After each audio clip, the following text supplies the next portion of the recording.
Good evening. Welcome to the March 4th City Council meeting. I'm Gina Louise Shara. I'm the City Council President, and I will be presiding this evening. We will begin, as always, with public comment. This meeting and all who participate on Zoom will be audio and video recorded. If you wish to make a public comment, please use the raise hand feature. To raise your hand, you click on the participants button in the horizontal menu bar at the bottom of your screen. And a column should open up with participants, and the raise hand feature might be at the bottom of that column. If it's not, look under reactions also in that horizontal menu bar, and it might be under reactions as well. If you're calling in by phone, you can try hitting *9 to raise your hand. If you're having trouble raising your hand, you may use the chat feature to send a message to me, and that's the only time that we'll use that feature, and it'll only be used during public comment. But I'll be on the lookout for anyone having any trouble. I'll unmute each raised hand one by one and ask if you'd like to make a comment. When you begin, please state your name and your city or town for the public record.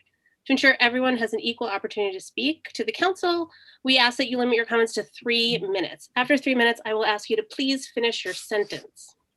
According to council rules, we do not respond during public comment, as it is your time to speak.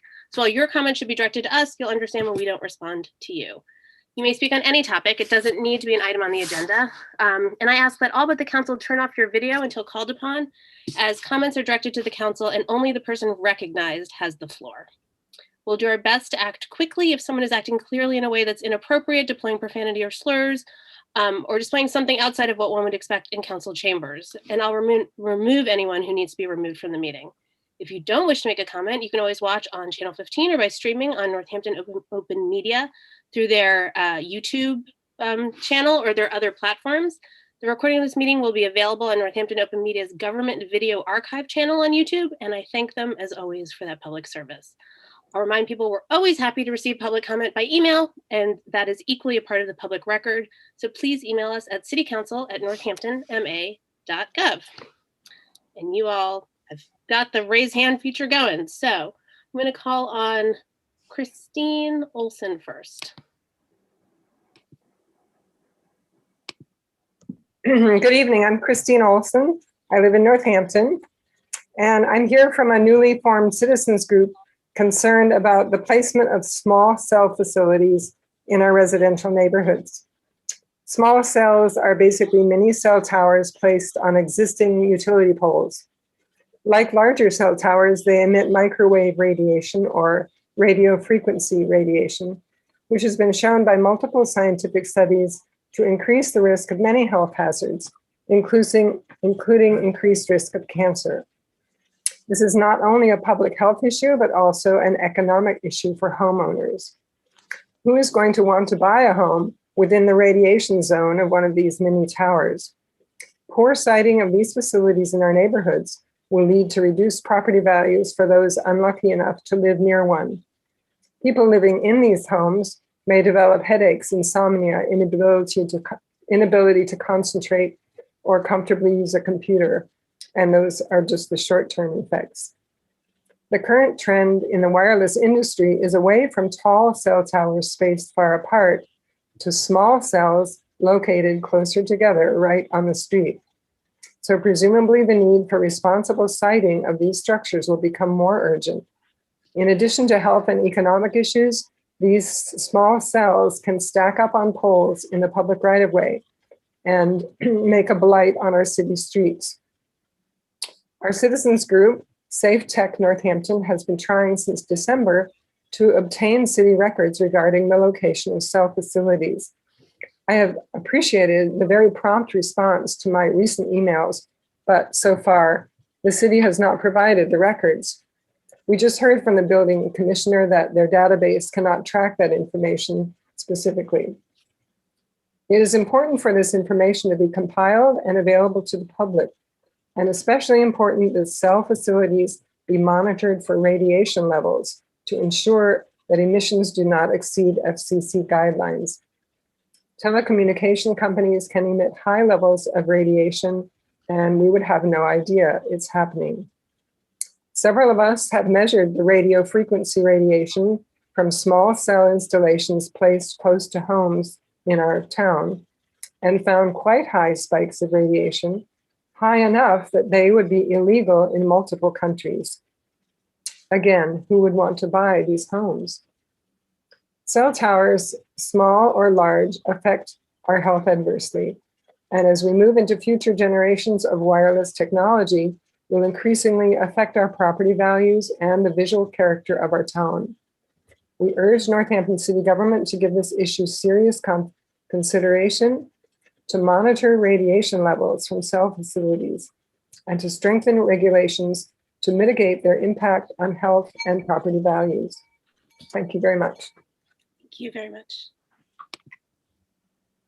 Next up, we have Lucas Lang.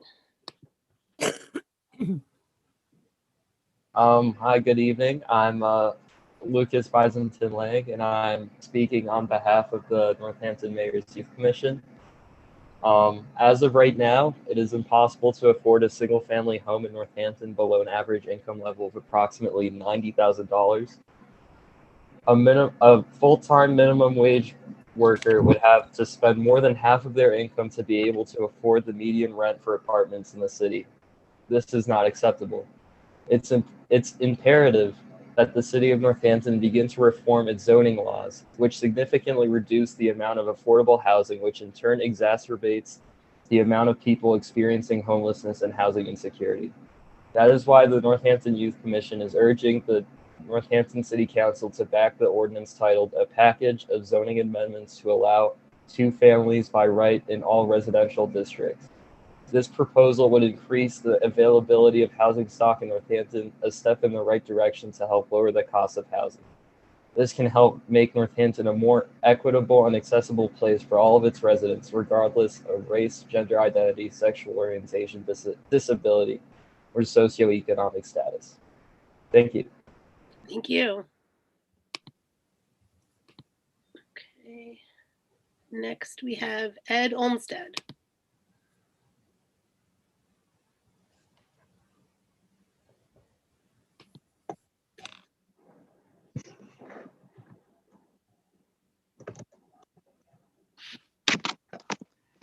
Thank you.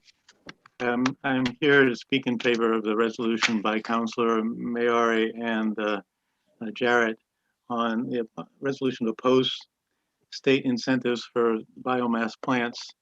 I'm here because I really strongly oppose, or I strongly support basically all of the other cities and towns who don't want to have a biomass plant next door to them. Biomass plant has been made feasible by being deemed eligible for renewable energy credits, meaning that they are eligible to receive money for burning wood, which is not a renewable resource and is a polluting resource. The way that they have figured out that the resource is renewable is, I guess, they replant trees, or they say that they're just using waste trees. But this has not been shown to be the case. They are actually going to use whole trees. They're going to put a plant in Springfield in a neighborhood that is high rate of asthma and other pollution. And I think they've agreed to limit the pollution by scrubbing the smokestack. But basically, they managed, as Councilor Jarrett and Maori have pointed out in their resolution, they managed somehow to have the strong resolutions that Cooley Dickinson Hospital had to follow in order to put a small biomass plant over there. And they've stripped them of their scientifically based restrictions, needed restrictions. And so nobody would want to have this, and no other town in Massachusetts or city wants to have it, but they've gone looking for places where there's less ability for people to say no, the less power to stand up and get them not to put the plant there. And it's happening in Springfield. If it happens here, it'll happen elsewhere. Once the plant is built, Palmer Renewable Energy, who currently owns the place, is free to sell it to whoever. and they're free to continue to fight against any regulations to control whatever happens on that site for decades. So I hope that councilors will vote to support this, and that the public also understands that this is the wrong thing to be doing in Springfield. There's been talk about how municipal light companies want this, but there's, am I out of time? Yeah. Okay, all right, thank you. All right, thank you. All right. Okay, next up we have Martha Nathan.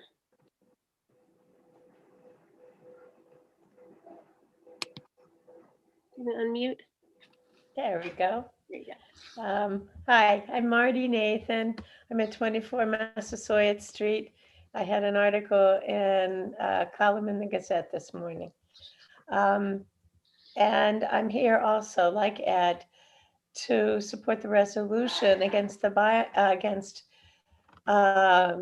Baker administration's attempts to subsidize inefficient biomass as renewable energy.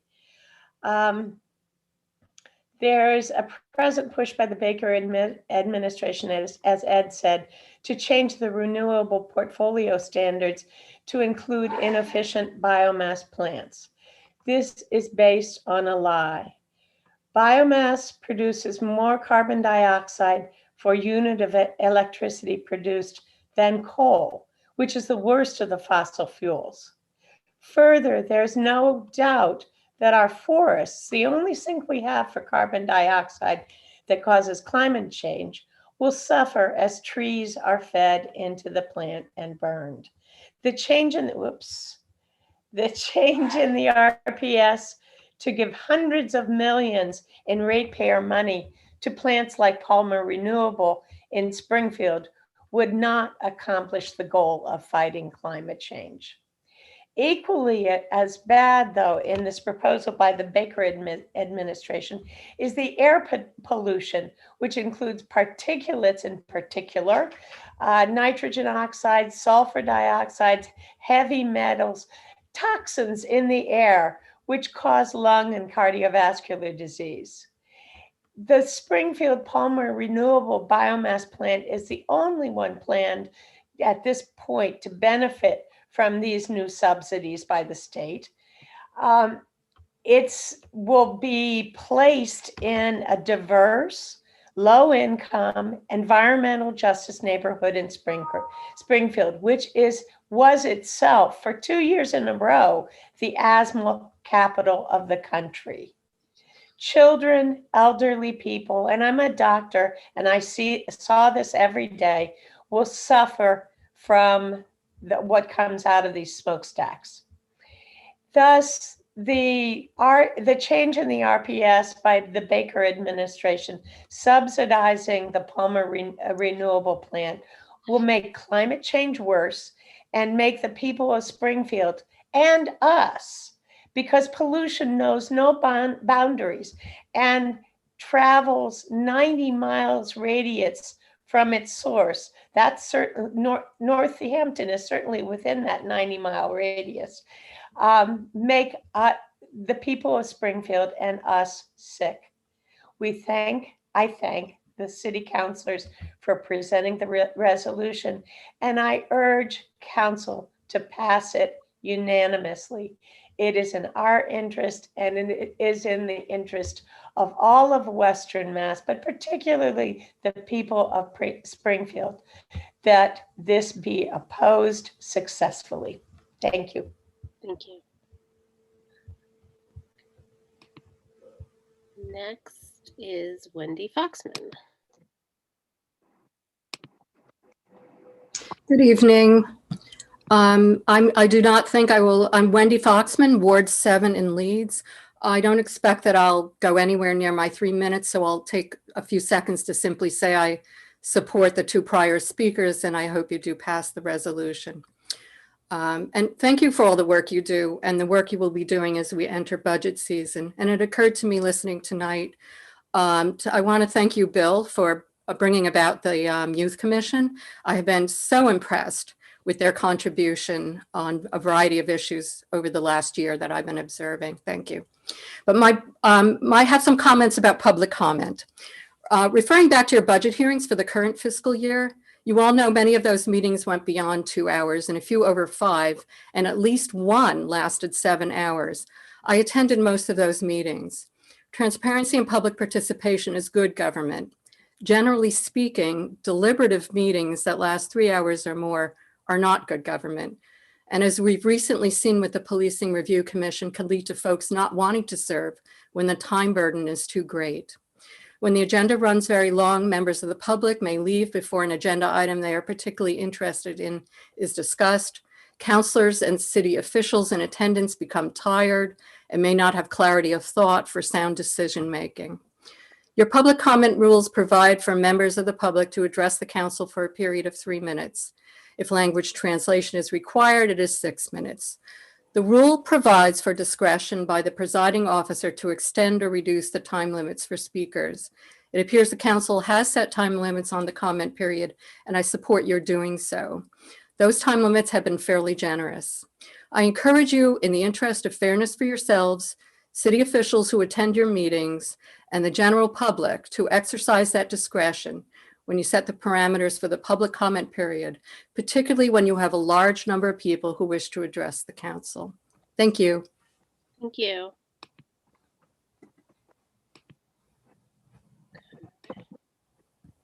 Next, it says Steve Jones, but I see Adele Franks. You are correct. I am not Steve Jones, but for some reason I can't change the name on the screen. I am here to speak in favor of the resolution opposing incentives for biomass plants. I think it's very important for Northampton to show solidarity with the people of Springfield who have been opposing this biomass plant for more than 10 years. And also to show solidarity with the City Council of Springfield, which has passed a resolution in opposition to the construction of this plant. And similarly, I am very much in favor of the aspect of this resolution that that expresses opposition to weakening the renewable portfolio standard. The renewable portfolio standard is something that Massachusetts can really be proud of. It showed real energy policy leadership when it was enacted in 2012 as a regulation, and to weaken it at this point when we're seeing the effects of climate chaos is ridiculous, and in fact would really diminish our role, which I would hope we would maintain our leadership in this arena. So I hope that you will unanimously pass this resolution, which will put Northampton on the record as opposing any weakening in the RPS and show our solidarity with the people of Springfield. Thank you. Thank you.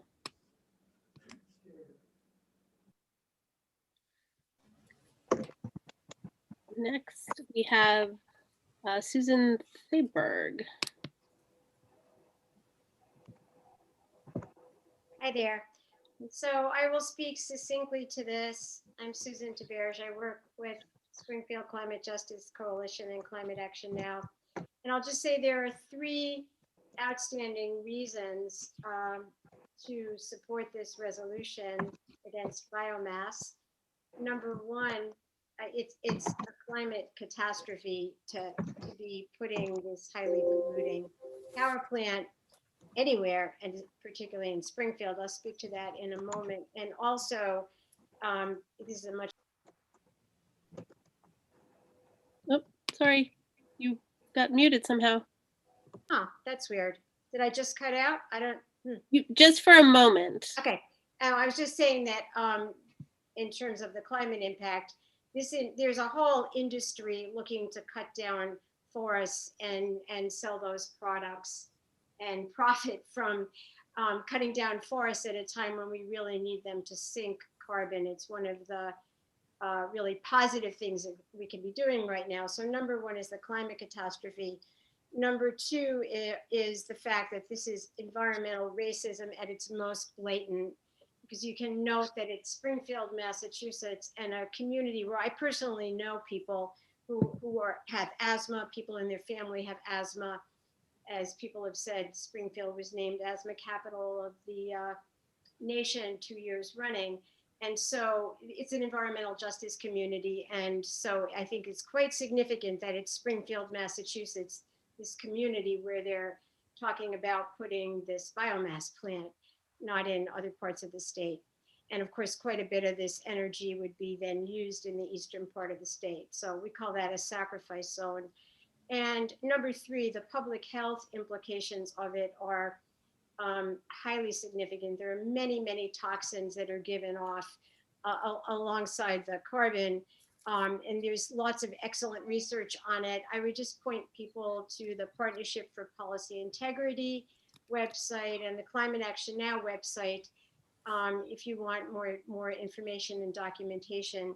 And also a new website the campaign has called No Toxic Biomass in Springfield to get lots more information. So those are the 3 points: climate catastrophe, public health, environmental racism. So I'm so honored and thrilled to live in a city where our city councilors put forth a resolution that takes a stand on this. Thank you. Thank you. Okay, next we have David Murphy.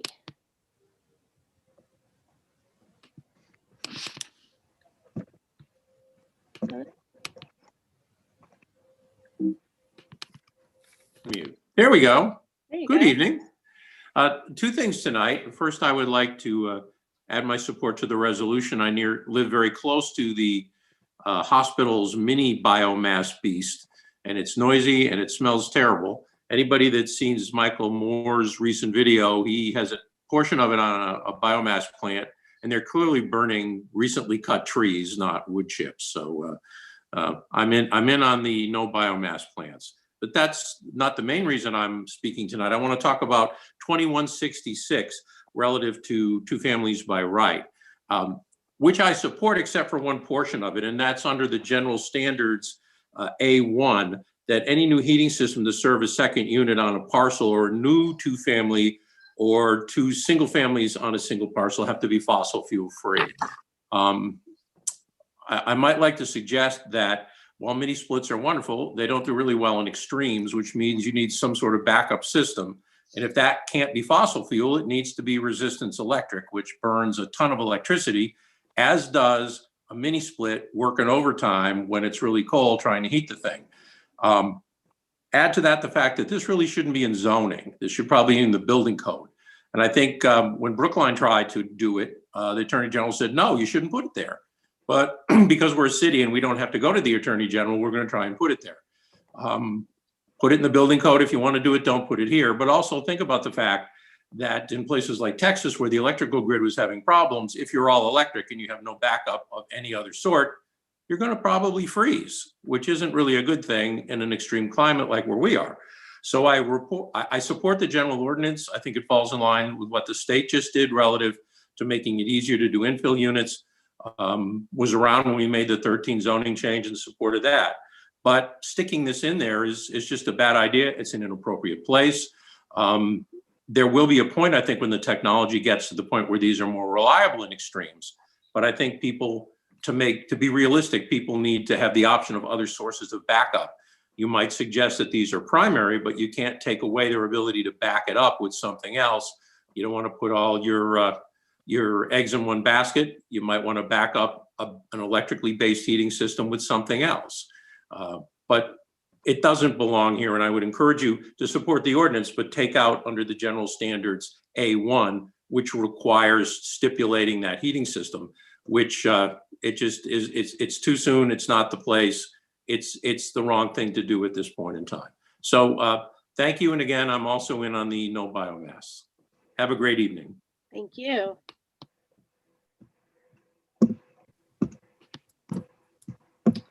Next, we have Bill and Harriet.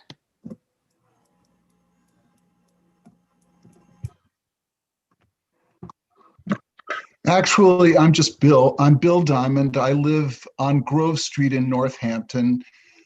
I am speaking from the Climate Action Group of the Unitarian Society of Northampton and Florence. I also support the biomass resolution proposed by Councilors Jarrett and Maori. And you've heard detailed explanations of the problems of the plan. I simply have a metaphor for this. It's our version of the Keystone XL pipeline.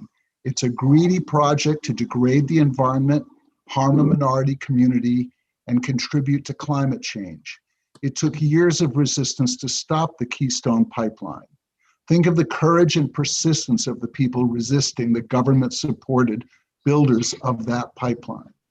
This is not a pipeline, but it is another greedy project which will degrade the environment, harm a minority community, and contribute to climate change. We need to have the same courage and persistence to stop this project. Thank you.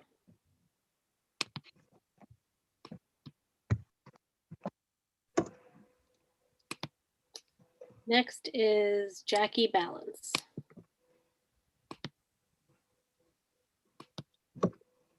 There we go. Jackie Balance from Florence. I'm speaking first about the resolution concerning biomass plants. Biomass is not really renewable, nor is it clean. It is common knowledge that pollutants from biomass cause and exacerbate respiratory disease. This is a no-brainer.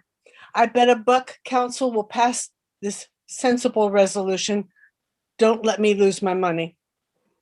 The problem with city council resolutions is that they make us feel good without often doing very much. For example, in 2009, the council passed a resolution in support of single-payer healthcare. 10 years later, the council passed a resolution in support of the Green New Deal. Last session, the council unanimously passed the Resilience and Regeneration Plan, which so far is no more than a list of recommendations that still have to be addressed by the city one by one.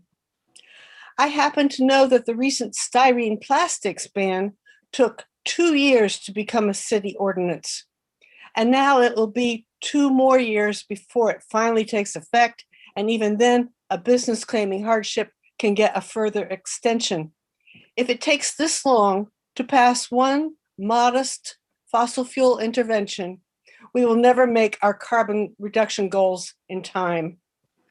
In fact, just a few days after our climate plan was passed in City Council, the city approved a permit for a new gas station on King Street.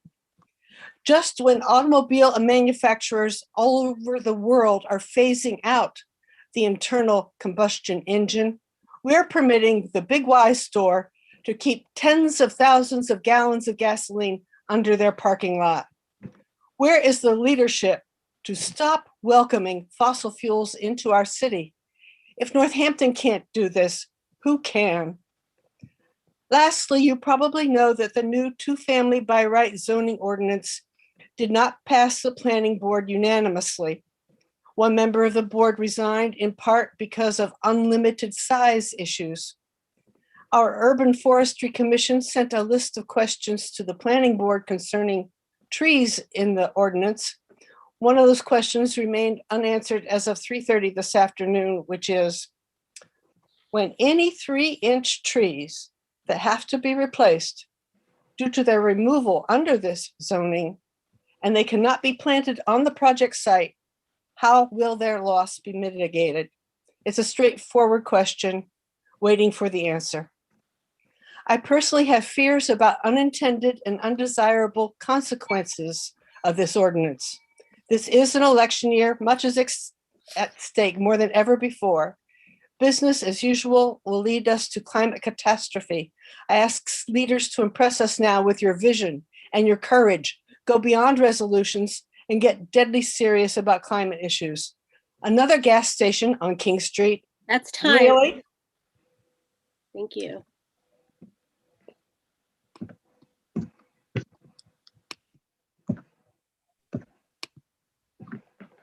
Next is Taylo. Good evening. My name is Ace Taylor, Ward 3, Northampton. I am speaking on behalf of the Northampton Housing Partnership in support of the package of zoning amendments to allow two-family by right in all zoning districts. These amendments are to basically change the zonings, change allowance and zonings of something that's true in a majority of Northampton already, allowing two-family houses where there is already lots for one. This is something that is very much in support of infill and affordable housing. Understandably, there are risks of developers using this and creating larger, more expensive houses, but I believe those risks can be mitigated with other oversight. And by and large, the entire package is something that should be passed by the council. Thank you. Thank you. Okay. I see no further hands. I'll give it a moment. Anyone is trying to comment. Okay, I don't see anybody else. So, Laura, when you're ready, can you please take the roll and we will convene? Councillor Dwight. Here. Councillor Foster. Here. Councillor Jarrett. Here. Councillor Labarge. Here. Councillor Maori. Here. Councillor Nash. Here. Councillor Quinlan. Here. Councillor Shara. Here. And Councillor Thorpe. Here. Madam Chair, you have a quorum. Thank you, Laura. Okay, first up, we have the announcement of two public hearings. First is announcement of a public hearing concerning the Northampton Capital Improvement Program for FY 2022 to FY 2026. This will be on Thursday, March 18th, 2021. In accordance with Article 7, Section 7-5 of the Charter, the Northampton City Council will hold a public hearing via remote participation on Thursday, March 18th, 2021 at 7:05 p.m. City Council will consider the Capital Improvement Program for FY 2022 to FY 2026 and hear all persons who wish to be heard thereon. Instructions for accessing the hearing will be posted on the March 18th, 2021 City Council agenda to be posted no later than 48 hours prior to the meeting on the city website at northamptonma.gov. The CIP is also available for inspection, and it says here, but that's a hyperlink. So if you go to this agenda, you can get right there. But I will tell you how to get there otherwise, which is if you go to the city website, so northamptonma.gov, go to the mayor's page, and then in the left-hand column, click on Capital Improvement Program. You will be able to pull up this CIP for FY 2022. So that is that public hearing. And we are also announcing a public hearing to consider FY 2022 water and sewer rates. Northampton City Council will hold a public hearing by remote participation on Thursday, March 18th, 2021 at 7:15 p.m. The City Council will consider the proposed FY 2022 water and sewer rates and hear all persons who wish to be heard thereon. Instructions for accessing the hearing may be found on the March 18th, 2021 City Council agenda to be posted on the city website, northamptonma.gov, no later than 48 hours prior to the meeting. Okay, moving on. Are there any updates from committee chairs?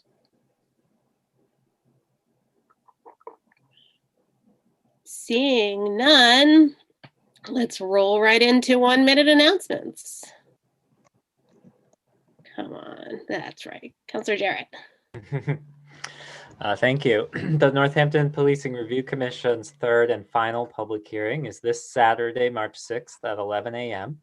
I hope you can join us. And also our outreach form is readily accessible now from the main Policing Review Commission page on the city's website. I also just wanted to make sure people knew that there is a joint hearing of the Legislative Matters and Planning Board this Monday, March 8th, to take up the affordable housing and half-scale units zoning ordinances at 7 p.m. Okay, thank you. Other announcements? was hoping one of you was going to make the announcement about the swimming survey and the meeting next week, and I didn't pull up the information. So if any of you have it in front of you, I'd love that. Councilor Maori. Yeah, that's what I was wanting to announce that. I was trying to find the link to the survey, which is probably, I'm not seeing it, but so I'm struggling to find the link. But in any case, the forum on river swimming, which is going to be cover a lot of the Mill River, and it's going to to talk about a myriad of issues around the swimming holes before this, before the season begins, and that is March 10th at 6 p.m. Remote. So that part is there, and I will definitely share the link when I find it to the survey, the accompanying survey, which just asks basic questions about use and issues around recreational swimming on the Mill River and Connecticut River as well. So when we find that, I will post it on social media as well. We really want as many people to answer that as possible, so we have a good sense of what are people's concerns and what are their desires for swimming. Thank you. I'm guessing it's probably on the Planning and Sustainability page, Councilor Jarrett. Yes, I found it. Oh, did you? Yes, if you go to the Planning and Sustainability, which is northamptonma.gov/plan, then you can go to Environment and Greenways, and then you'll find river swimming. You'll find the link to the Zoom meeting and the survey in English and Spanish. Excellent. Yay. Thank you. Team effort, everybody. Well done. Any other announcements? Okay. Seeing none, Mayor Narkowitz. Oops. Thank you. Thank you, Council President. Good evening, members of the City Council. I just wanted to offer another brief communication this evening. I know I spoke to you at our last meeting regarding the vaccination clinics. I think at that time I had mentioned that we were in the process of applying to become a regional site, and we were also discussing some of the challenges with the scheduling system as well as vaccination supply. And I wish I could tell you that things have improved radically since our last meeting. Unfortunately, they have not. So you may have been seeing media reports, not only in Northampton, but frankly, around the state, as well as possibly hearing from constituents about a myriad of appointment cancellations that have occurred last week, including folks that were scheduled to get second doses. I know this has created a lot of understandable concern, frustration, anxiety. I've reiterated in all of my statements to the media that the city and our health department and the almost 50 person contingent that it takes to run one of those 6-hour clinics, and that includes volunteers, it includes health professionals, and who they themselves have to be canceled and rescheduled, share that frustration.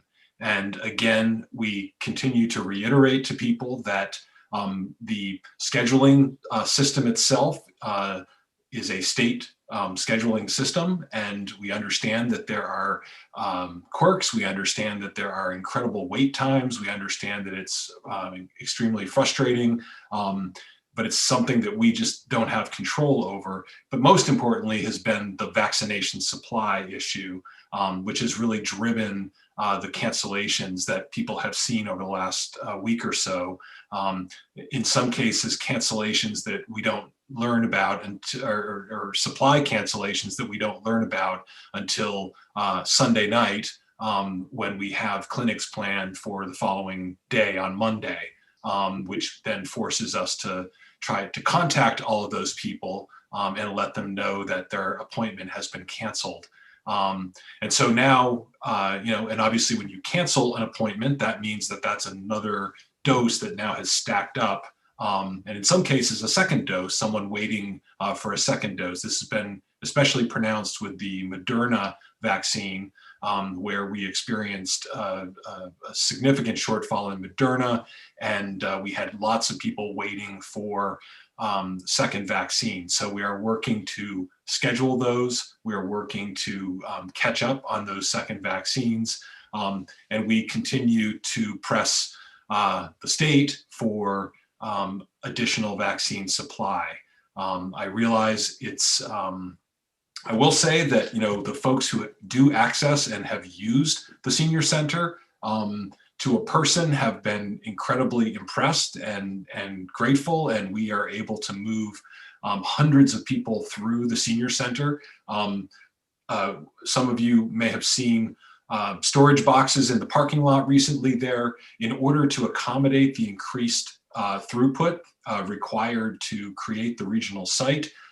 We literally had to deconstruct the fitness center and put it into storage containers so that we could create additional rooms in the additional space in the senior center to be able to get more people through in an hour. And for those who've been through or seen it, it basically people register and then are sort of separated out into pods in different rooms throughout the senior center so that we can maintain social distancing and safely administer the vaccine at the same time. So, so we have done everything we can do to, when the goalposts got moved and we were told we'd have to shut down, we did everything we could do to ramp it up. But sadly, we're now receiving less vaccines a week, or at least recently, than we were before we became a regional center, which has been extremely frustrating. Compounding that, obviously, I think we were discussing this last time, was the sudden shift, opening up of the 65 and older, which was done without much notice, and we saw the incredible backlog that created. Obviously, we're all extremely excited and heartened that that both President Biden and now Governor Baker has said that that educators and early childhood professionals should also be prioritized. So the governor recently announced that he was moving forward in the phasing to that next bullet. The challenge, of course, is none of the other things that I discussed earlier have changed. We still are not getting adequate vaccine supply. The state actually announced today that all their appointments are full for next week. So it's once again putting intense pressure on local clinics like ours and local boards of health that are trying to run these clinics. And so I just really want to give people a sense of that, because I realize that when an appointment gets canceled, it's very scary, it's anxiety raising, and we understand how critical this is for people, particularly our elders. But I want to reiterate again and again that it's happening because of circumstances that are out of the city's control. And we have been voicing concerns. Obviously, our legislators have been part of oversight hearings with the administration about the vaccine program, and obviously supply and logistics continue to be a major concern. So I just want people to be understanding of that. We know people want to call the senior center, they want to call the health department, and we realize that we can't answer all those calls immediately. We try to get back to them. And we just encourage people to continue to monitor the appointment site. And as new appointments are able to be put online, we will put them online. But again, it's contingent on having the actual vaccine supply to be able to carry out those appointments. And that's sort of the tension point right now. So just wanted you to know that, and I wanted the public to know that.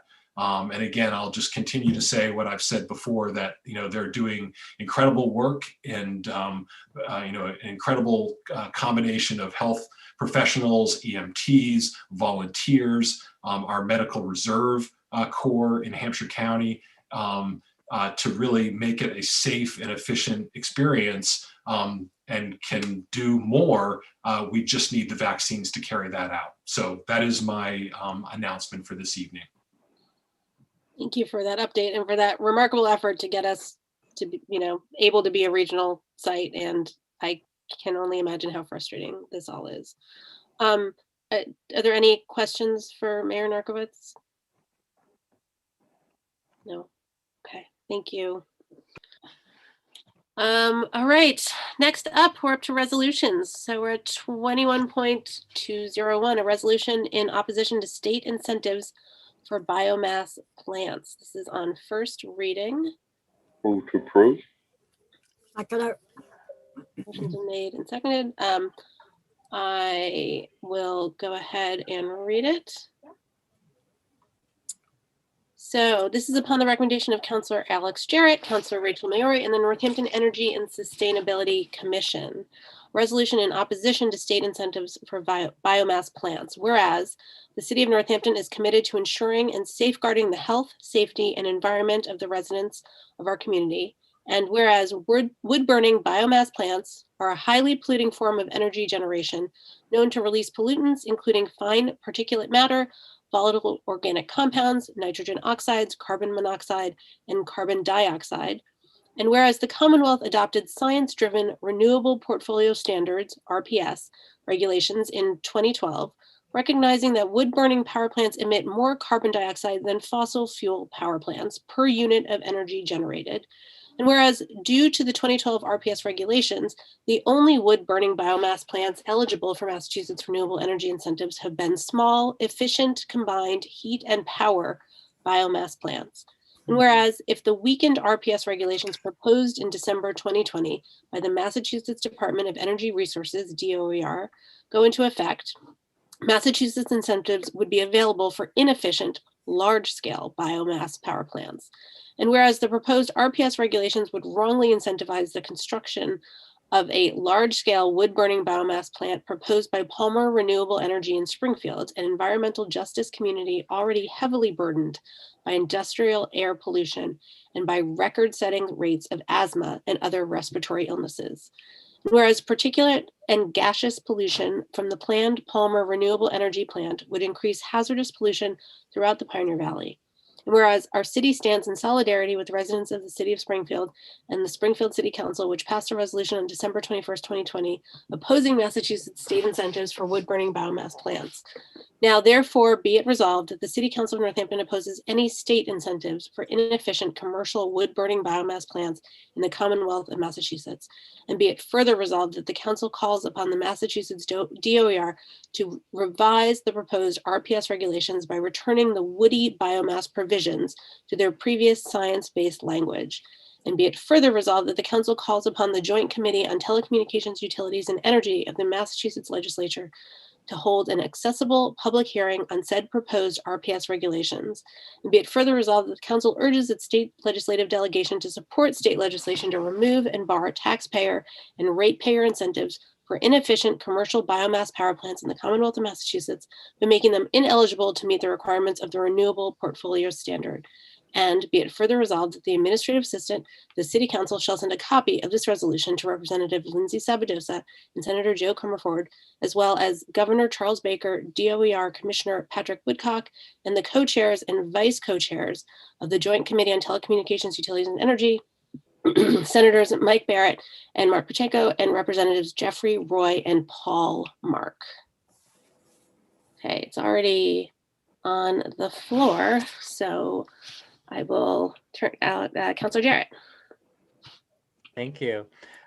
First, I just wanted to give thanks to Adele Franks and Climate Action Now and my co-sponsors, Councilor Maori and the Energy and Sustainability Commission, for their help with this resolution. I think this issue speaks to the need to be very careful about what we consider renewable. There are existing, efficient, small, combined heat and power biomass power plants that use waste wood chips, such as the one at Cooley Dickinson Hospital, which supplies electricity, heat, and hot water effectively using the energy that this biomass supplies. And although that has its problems, as we've heard, what we're primarily opposing here is not that, but instead inefficient power generating facilities that will require much more biomass than the waste wood that is available. And these incentives are paid for by taxpayers and ratepayers, and that's us. And the result is pollution in many forms that imperils our neighbors in Springfield and us in the short term, as well as CO2 emissions that we all know are endangering our future.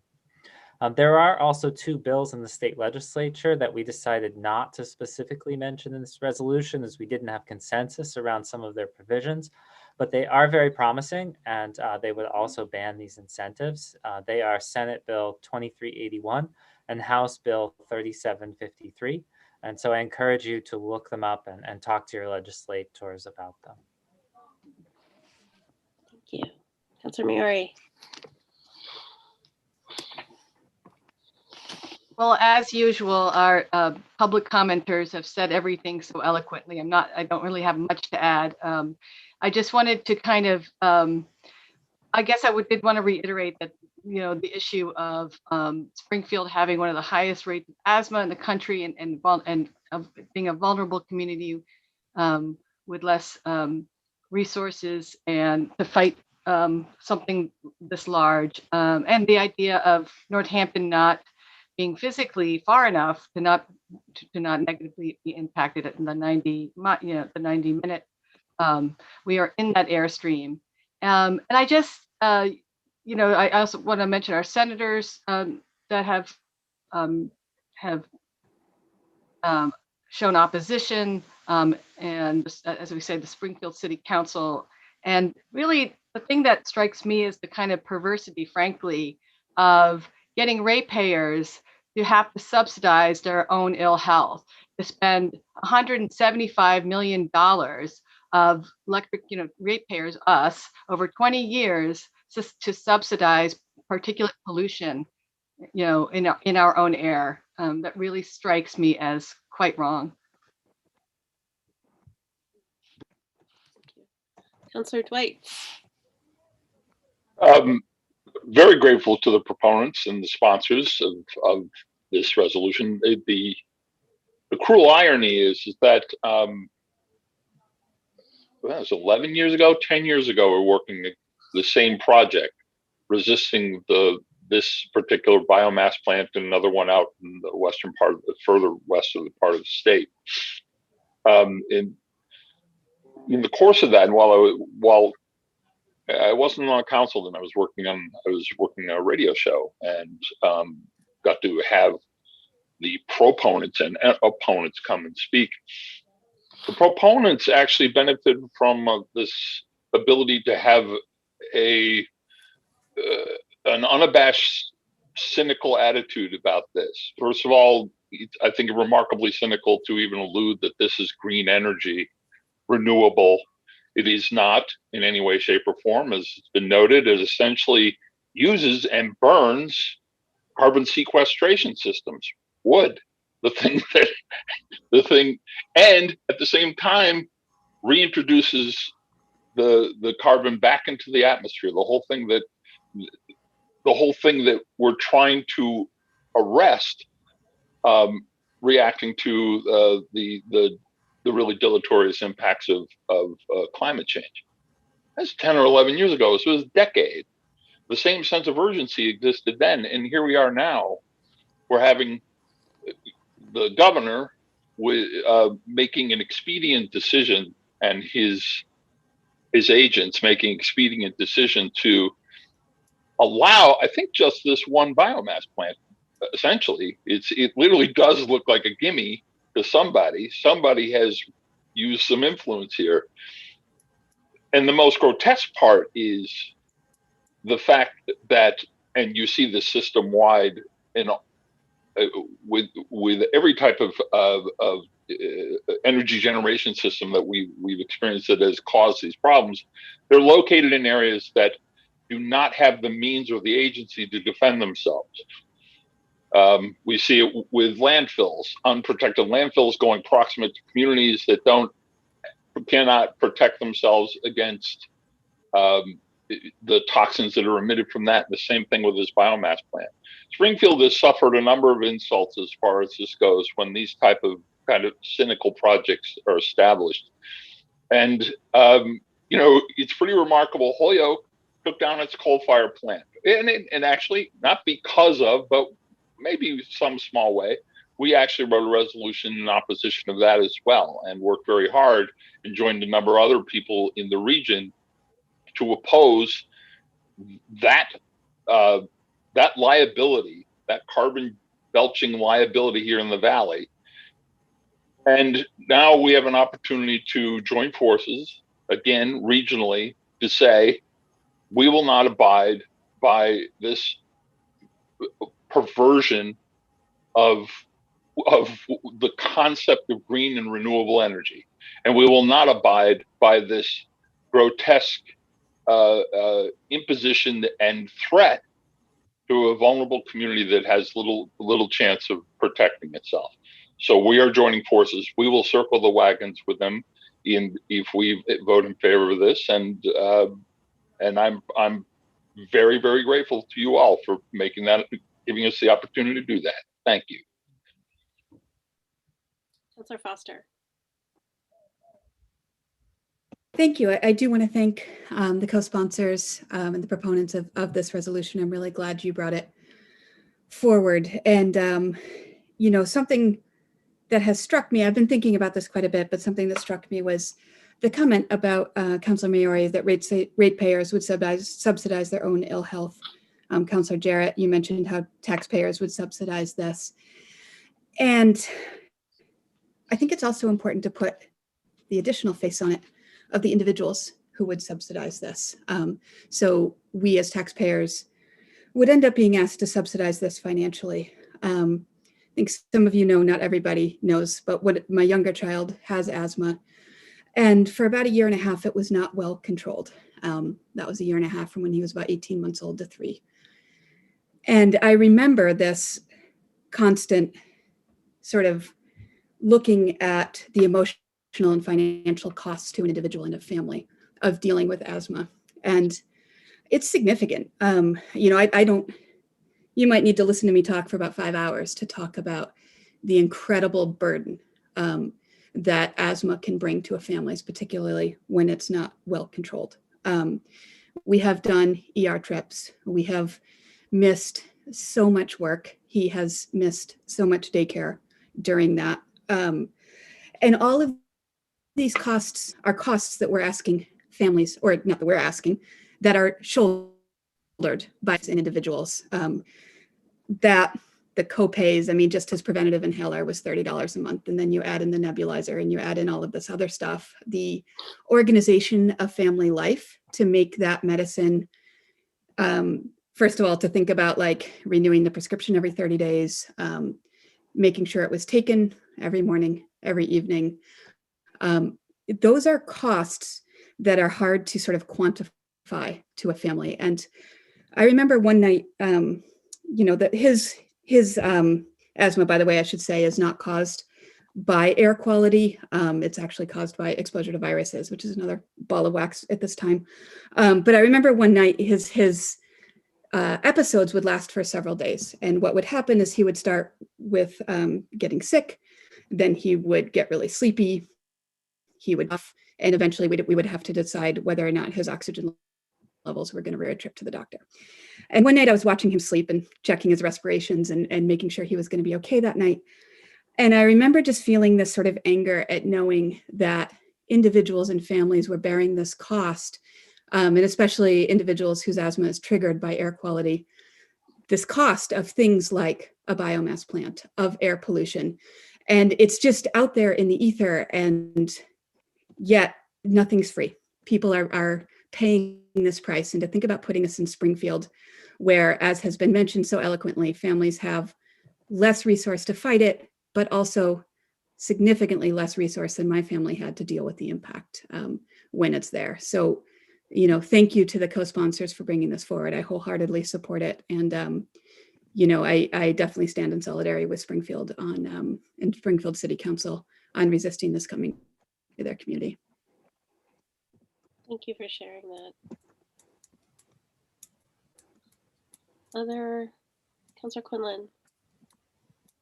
Well, I would just say that between the people that spoke in public comment and my colleagues here tonight, there's just no way I can express thoughts any better than what we've heard. So I would just simply say thank you so much for this. This is something that, as a group, I feel, you know, we will do, and I agree with so strongly. The only thing that I would ask is if I wonder if in the final Therefore, be it resolved, if it wouldn't be appropriate to list the Springfield City Council as well and send them a copy of this. Yeah, you could do that. Is there a second to that amendment? That. Councilor Labarge has seconded it. Okay. Any discussion on that, adding Springfield Council? Councilor Mayari? Yeah, just to thank Councilor Quinlan for thinking of that. That's really thoughtful. Councilor Jarrett, did you have your hand raised? Yeah, I was just gonna also think that's a great idea, so thank you. Any further discussion on that amendment? Councilor Labarge? I'm sorry, not on the amendment. Okay. Let's do a roll call on that amendment, and then we'll continue discussion as amended. Counselor Dwight, Yes. Counselor Foster, Yes. Counselor Jarrett, Yes. Counselor Labarge, Yes. Counselor Maori, Yes. Counselor Nash, Yes. Counselor Quinlan, Yes. Counselor Shara, Yes. and Counselor Thorpe. Yes.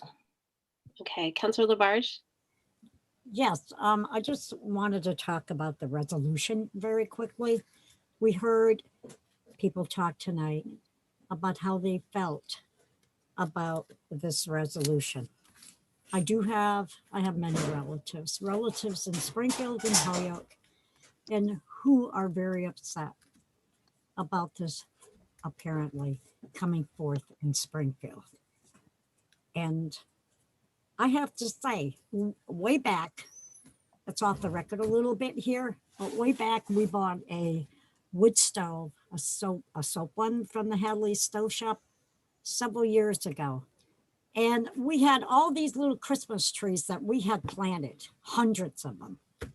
So that was fine. We had wood delivered and we started burning. And within 2 weeks, I started itching and it was awful. So I ended up in Springfield seeing Dr. McGovern, an allergist, that I was allergic to every tree except for pine. And here we got hundreds and hundreds of Christmas trees that eventually we were going to sell, and I was not even allergic to those. I can tell you how sick I was because of the wood burning on the stove. I have to agree with this resolution. It almost reminds me of the landfill on Glendale Road, fighting for people who were becoming so ill. I mean ill. I had doctors, I had people from all over the Boston area backing us, Francis Crowe in Northampton, the smells. As long as we built our house, we never had that problem. I do not support that happening in Springfield. And it's not just going to affect Springfield, it will be Holyoke, and it's going to be us also. I want to make sure that everybody here who lives in the city of Northampton and our children, okay, are not affected by this bioplant being placed. And I have to say, it does affect allergies. There's a lot of health issues that can occur with this. So I want to thank Rachel Mayor, Alex Jarrett, and I also want to thank Councilor Quinlan, because I think it's excellent to go ahead and add that on that amendment for the city council in Springfield. Thank you. Thank you. Councilor Nash? Yeah, I just want to thank everybody for, the sponsors and everybody who spoke tonight, and that I appreciate. I read the resolution before the meeting and I was like, yeah, I'm going to vote yes on that. But the education that's gone along with all of the testimony tonight's been very profound. I really appreciate it. So thank you to my colleagues and to the public. Thank you. Thank you. Other comments? Okay, I'll just add, I do think it's very important to stand in solidarity and to fight for our neighbors, because it's the right thing to do, but and especially on such a significant justice issue as this. And of course, it was stated that this is also in our own best interest to fight to stop this, and also in the interest of the world. So I thank the sponsors very much for giving us this opportunity to do that. Okay, if there's no further discussion, roll call, please, Laura. Counselor Foster, Yes. Counselor Jarrett, Yes. Counselor Labarge, Yes. Counselor Maori, Yes. Counselor Nash, Yes. Counselor Quinlan, Yes. Counselor Shara, Yes. Counselor Thorpe, Yes. and Counselor Dwight. Yes. Okay, that passes unanimously in first reading. Thank you. Unless there is an objection, oh, sorry, Counselor Thorpe? Yes, I was going to ask the sponsors if they wanted a second reading on this tonight. I'm not aware of a need for. Just wanted to, yep. Thank you. Thanks for asking. So unless there's an objection, I would like to move up items 17 and then 16. So 17 is the package of zoning amendments. I think there are people here that are here for that issue. And then since we're kind of in that realm, right after that, we would go to 16 and then we'd go back up to the consent agenda. Okay, by everybody? Okay, great. So we have zipped down to package of zoning amendments to allow 2 families by right in all residential zoning districts.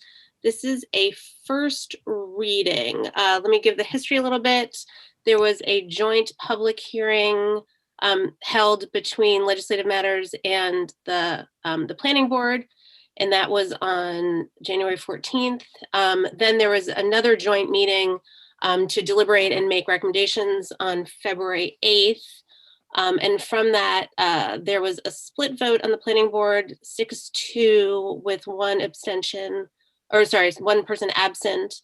And the Planning Board voted to recommend 9 out of 10 ordinances to move forward to the Council. They pulled out 20.169 with no substantive edits. And then Legislative Matters unanimously approved the package as amended with a positive recommendation with the exemption of 20.169. So these are a challenging group to read, or to read in a way that elucidates instead of makes it more complicated or confusing because there are tables and visuals. So my preference would be that we put them on the floor as a group, and we can always separate them out later if needed. And then I'll read the definitions, but then we can pull up the ordinances and look at them together on the screen with Carolyn Mish from Planning and Sustainability. I think Solicitor Seawald will also be joining us. And so that would be my preference as a way to kind of most clearly be able to see these. Does that work? Yes, move them as a group, please. Second. Okay. Which has been made and seconded, and move them as a group. So I'm going to start with the definitions because those are easy to read. And then we'll welcome Carolyn in. So this is upon the recommendation of Mayor David J. Narkowitz, Planning and Sustainability, 20.163, an ordinance relative to 2 family by right amendment to definitions. An ordinance of the City of Northampton, Massachusetts, providing that the Code of Ordinances of the City of Northampton, Massachusetts be amended to allow 2 family homes / lots by right in most of the residential districts within the city by amending multiple sections within Chapter 350 relating to definitions, parking, lot layout, design. Be it ordained by the City Council of the City of Northampton and City Council assembled as follows. Chapter 350-2.1 definitions. Accessory apartment is going to from accessory apartment, it's going to change to dwelling, 2 family / 2 single family below. And then dwelling, 2 family. A 2 family dwelling is a residential building type in which 2 dwelling units are contained within a single freestanding structure, including attached accessory apartments, 2-unit townhouses, backyard cottages. Units may be in distinct but attached masses. And what is being deleted is a detached building containing 2 dwelling units. Then dwelling, 2 single family dwellings located on 1 lot is a residential development type in which 2 freestanding detached single family dwellings are located on a single lot. including detached accessory apartments and backyard cottages, 2-unit townhouses. Okay, so those are the definitions. And then let's, I see that Wayne is here and there is Carolyn. Just make it easy so you guys can unmute yourselves. So I don't know if there's anything to say about the definitions before we move on. You should be able to unmute Carolyn and Wayne.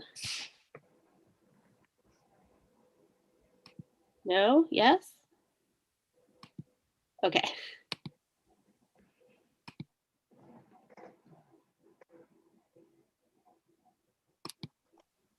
Sorry, yes. No, I mean, I'd be happy to run through a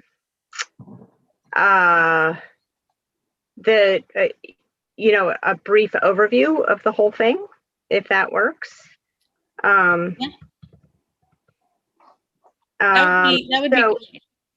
Okay, so I just, I don't know if Laura, you gave me screen share options. I give it a try. You are a co-host, so you should. Okay. Sure. Let me just, I'm trying to do. Doesn't work, let me know and I will make it work. Okay, great. Yeah. So, sorry. That's okay. I know I moved this up maybe I know. sooner than you anticipated it. You freaked me out. I'm trying to help. I know. I appreciate that. Okay.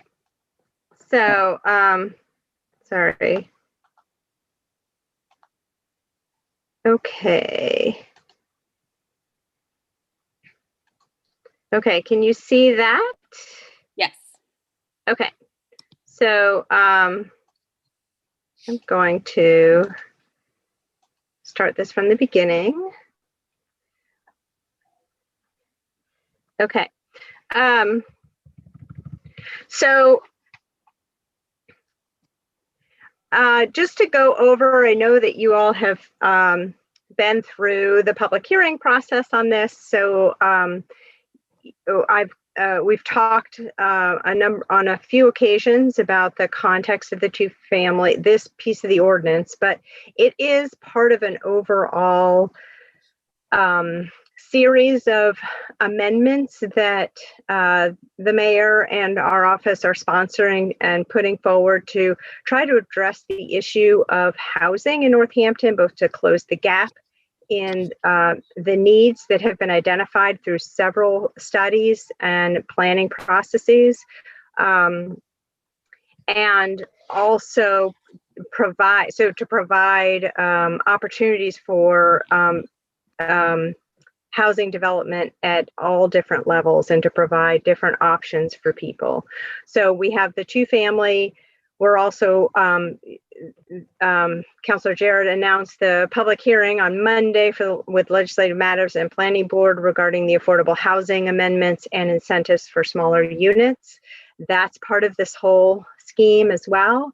And then we're working in addition on zoning amendments that would address the ability to create ground floor multifamily housing in downtown Florence and downtown Northampton to try to also provide opportunities for more and higher density housing in those districts. So more specifically, the reason why we're focusing on two-family, this is at the top of this chart, is to address equity by providing more rentals in all the neighborhoods in the city, not just in the areas that currently in which two families are allowed currently. Try to provide opportunities to allow people to access housing at a lower median price. Also allowing housing opportunities where existing housing stock is located or on existing infrastructure, is an opportunity to reduce carbon footprints as it relates to our housing. We know that transportation and housing, in particular in Northampton, are the biggest areas where we can have an impact on carbon reduction by reducing those, working together to match up our housing and transportation needs and reduce our travel demand requirements. This proposal is, as I mentioned, a way to create housing opportunities that meet more or greater percentage of the needs that we feel are out there that have been identified for residents in Northampton and people who are trying to buy into Northampton or even find rental housing in Northampton. Two-family homes are smaller and therefore less costly for people to be able to enter the market. We've looked at the median house sizes for single-family homes versus two-family, and the median house size, home size is 1,700 square feet, 1,779 to be exact, just under 1,800 square feet. The median unit for two families is around 1,200 square feet. The two-family units require less impervious surface per person. We've done that analysis as well. And we also know that there's a reduced energy consumption, particularly in the situation where you have shared party walls for a two-family. So what we're talking about, this is a zoning map of Northampton. There are a lot of colors here, but I just want to briefly go over this to show where we currently allow two families by right in urban residential urban residential B and urban residential C. And urban residential C is this darker orange area that surrounds downtown Northampton. Urban residential B is the slightly lighter orange that goes essentially from that urban residential C area out to Florence Center and surrounds Florence Center. So those are the two districts. I mean, it covers quite sort of the densest area of our housing stock in Northampton. And that's currently where two families are allowed. What this ordinance will do is open that up to allow two families in essentially the rest of the city. So the water supply protection district, the rural residential and suburban residential areas, which are these blue areas are water supply protection. The yellowish areas are rural residential, and we have suburban residential in there as well. And urban residential A, which is primarily around Leeds Center. There's some pockets of urban residential A in here between Northampton and Florence Center. So those are the areas that where this ordinance affects the districts the most. Whoops, sorry about that. In particular, so Councillor Shara just read through the definition section. So we're talking about restructuring the definitions and essentially eliminating the definition of accessory dwelling unit. We now currently allow accessory dwelling units throughout the city, but they're capped at 900 square feet of size. An owner is required to live in the unit. And we're taking that element away and just calling it a two-family. So 2 units would be allowed in any context without that cap and without the ownership requirement. We're also creating a series of design standards for two-family that we haven't had to date. This requires a modification of basically all the use tables, urban residential A, B, and C, but also the details in those tables that currently exist related to parking and attached garages would be modified to address some concerns about compatibility and the way new structures fit into the context of existing neighborhoods. Also in this package, again, it was introduced as 10 ordinances. there's a recommendation to eliminate one of them, and I'll go into that in detail in a little bit. But part of this is also, as we're allowing two families in all the districts to reformat the water supply protection table because it doesn't currently match how we've reformatted all the other tables. So we're taking the opportunity to do that. There's also an element in this that would require the addition of 2 units to include a heating system that's fossil fuel free. You heard some comments in public comment about that piece, and I'd be happy to talk about that. And I think Solicitor Seawald is also here, or will be here if you have further questions of him to talk about that. And then finally, in this package, even though it's not really related, is just a cleanup of some other items, eliminating any reference to the residential incentive overlay, which is no longer a regulatory component of the zoning. So that piece is just a cleanup item.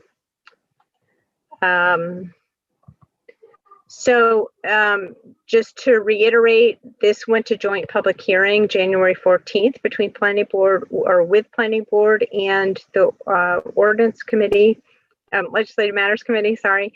And after that, the hearing was closed. However, there was a continuation of the discussion to February 8th. So in that intervening time, we made modifications to the text of the ordinance, and that's what's in front of you tonight, are those modifications, and they were based on public comment. There was the question initially came up about whether we could regulate the heating systems to be fossil fuel free within the context of 2 families. That was the primary reason why we looked at moving this to a site plan review by the planning board, because it's really sort of seen as a density bonus or an additional allowance of units as opposed to the first or primary unit that might be on a property. There were some other questions that came up as it related to what would trigger compliance with the parking location and orientation for existing homes in the URA, URB, and URC districts. So there's clarification language in this amendment that's in front of you, as well as some other design components that were discussed through public hearing. They've been addressed in this, and there were concerns about clarifying the screening requirements as it relates to tree replacement when trees of a certain size, 3 inches to be specific, are removed from a property, making sure that we're coordinating that with the other parts of the zoning that rely on the city's tree planting guidelines. So we wanted to make sure the language was consistent there. So then on February 8th, the 2 bodies reconvened and took a vote on this amendment, and the planning board voted 5-2 to recommend approval with modifications, and legislative matters voted 4-0 to recommend approval with the modifications that are now in front of you. The 2 members who on the planning board who voted not to recommend it, frankly, one member was concerned about the fossil fuel free component of that and would have voted on the remaining packages if she had felt that that could have been extracted from the whole package, but voted against the whole package because she didn't feel that that was the vote was on the table to just extract that one piece. So she wasn't against the entire package. It was just the component related to the requirement for the heating system to be fossil fuel free. The other member didn't like the fossil fuel free component, but also was concerned about the fact that there wasn't a size cap kept or included in the two-family. So there had been some debate on the floor about whether that would be appropriate, and most of the board members felt that that wasn't appropriate. So that member voted down on the entire package based on size. I think at that time it was not clear that, as I mentioned at the beginning of this presentation, there's a whole series of housing amendments that are being proposed here that are coming in steps. And so one of those is an incentive for smaller units. So I think that complements this two-family package, in that it provides an incentive for creating. Afternoon with Councilor Jarrett about more about the screening item in the design component of this package. And there was a concern raised that there may not be an opportunity to do tree replacement on a property to the extent that this zoning or design and screening criteria require. So he mentioned an interest in wanting to discuss waivers or options that the planning board might be able to grant to someone who might not have the space on a lot to both add a second unit and plant additional trees to offset the trees that are being cut on the property. So I'd be happy to talk about that as well. Thank you. Okay. Councilor Nash. Thank you. Carolyn, I have a big picture question here, which is that in terms of the Sustainable Northampton Plan and the map that you were showing us earlier, that the concept of our zoning is based around the idea that the urban core is where the infill is supposed to happen, and that it's in the outer areas around the city, watershed protection, residential rural, suburban residential, that we are to protect, both wildlife habitat and also, the watershed. And so I'm just wondering, in terms of that perspective, why are we taking this, I mean, since we enacted the Sustainable Northampton Plan and the zoning that we went through, it's always been about hitting the bullseye on the target of Northampton, the urban centers, the village centers, and that this seems to be going counter to that. That I just wanted, could you speak to that?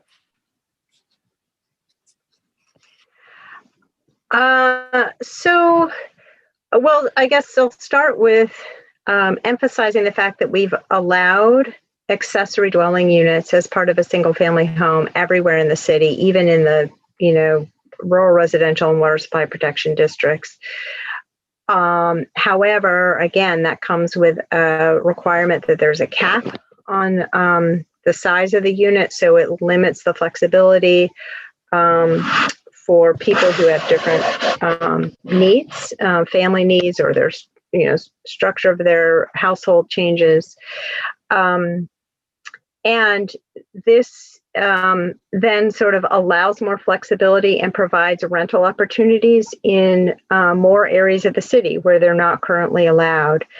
And so in that way, it's a sort of a half step to allowing more residential. We're not increasing density by by leaps and bounds in those more suburban areas, but we are providing options for people who might want to rent or be part of a property that's not in the core Florence Center or Northampton core urban areas. So we're not talking about expanding a lot of density in those areas. And then secondly, I guess sort of building off of that, single family home zoning is exclusive, and in that way it sort of demarcates who's allowed and who's not allowed. And so we want to start to lift those sort of historic patterns of inequity and acknowledge the fact that, you know, we don't want to create the barriers for people and their choice about where they want to live.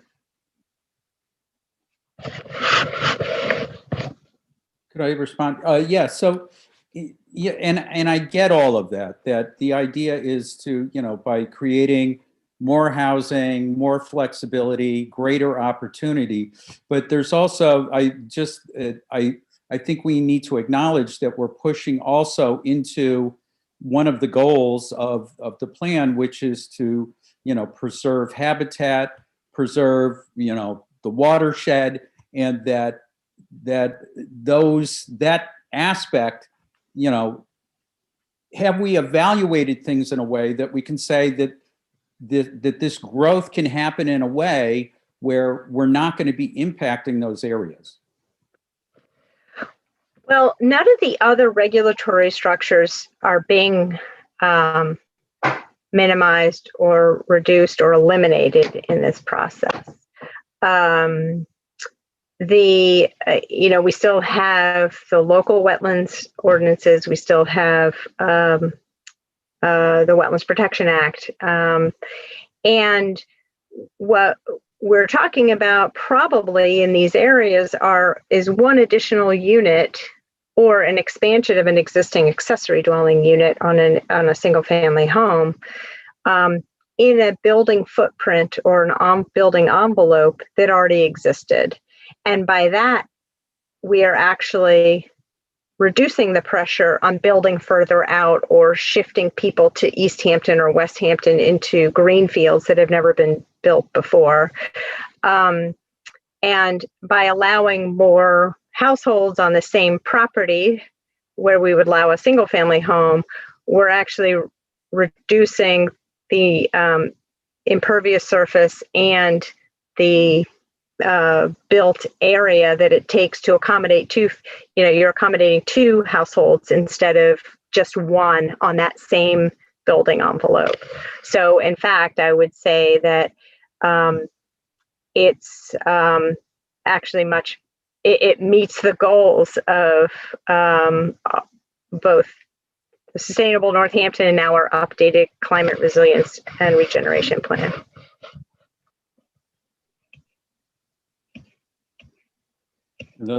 So in a follow-up to that, Carolyn, I appreciated the case you made for two families. And I think that the two-family model is a more efficient, more economic, and I think it adds flexibility throughout all of the zones in the city. I know a number of the zones already have that flexibility, but there's that. The thing that I'm wondering about is this jump to allow the additional structure of unlimited size on a property, and that so I get the two family. So that particular, because right now they're joined together, two family and two single family, and how is it that you guys, how you thought that combining them would be the best way to do it? Because I see them as almost two different things to be considered.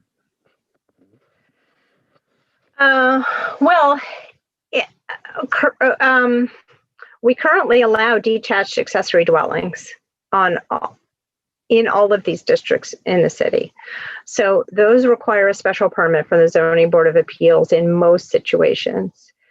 What we're doing is just saying you can have a detached unit as well, and we're calling it two single units on a parcel, but ultimately it's still 2 units per parcel. It does require planning board review to look at siting and so forth, but I don't, there's still the open space constraints on a property. So the maximum allowed impervious surface is still is not proposed to be changed. So if whether or not you put a detached garage that's 1,200 square feet on your property, or a detached second unit, we're going to look at those the same. So as long as you're still meeting the minimum open space requirements and the setbacks, then you could either have your detached garage, or you could have a detached second unit on the property. Thank you. I actually, if I could, I have a whole list, Carolyn. Okay, that's fine. In terms of incentives, is there a way to incentivize two-family in this? I get that part of the incentive for a two-family is that it would be that it's more economical than building a whole new structure with a whole new system. Do you think that that's enough in this to help promote two families over? I mean, I think in terms of sustainability, we'd like to see in affordability, we'd like to see more two families across the city rather than completely separate houses, right? So do you think that that's enough incentive right there that we're going to see more two families than additional homes, single family homes? Additional single. To some extent, that's trying to predict the market, and I don't know that. I don't know enough about the real estate market to know if we're going to see more two families and single families. I think there will still be a market for single family homes. So the idea is really just to provide the opportunity and make sure that we're not restricting that. If it makes more economic sense for someone to build two units, they can afford to buy their own home, or by having that extra rental income, or by sharing the cost of construction, or sharing the cost of purchase by having that second unit. I think that this facilitates that. And so we just want to have that as part of our pool of resources for people from which they can choose, what kind of house works for them at that time in their life. But I don't have a crystal ball. I don't know. But it does seem like it wouldn't, that the two family is incentivized here just by the nature of what it is. I think so, and I hope so. I mean, what I would hope is we're lifting a restriction, and then that opens up possibilities for it. All right. Thank you, Carolyn. Are you ready to relinquish the floor, Councillor Nash? Yeah, for now. Councillor Dwight. Carolyn, why don't we speak about the fossil fuel restriction? And I know, Alan, you're here somewhere. This came up during the joint hearing, and also came up subsequent to that. You heard it in public comment as well. Former Councilor Murphy had brought it up.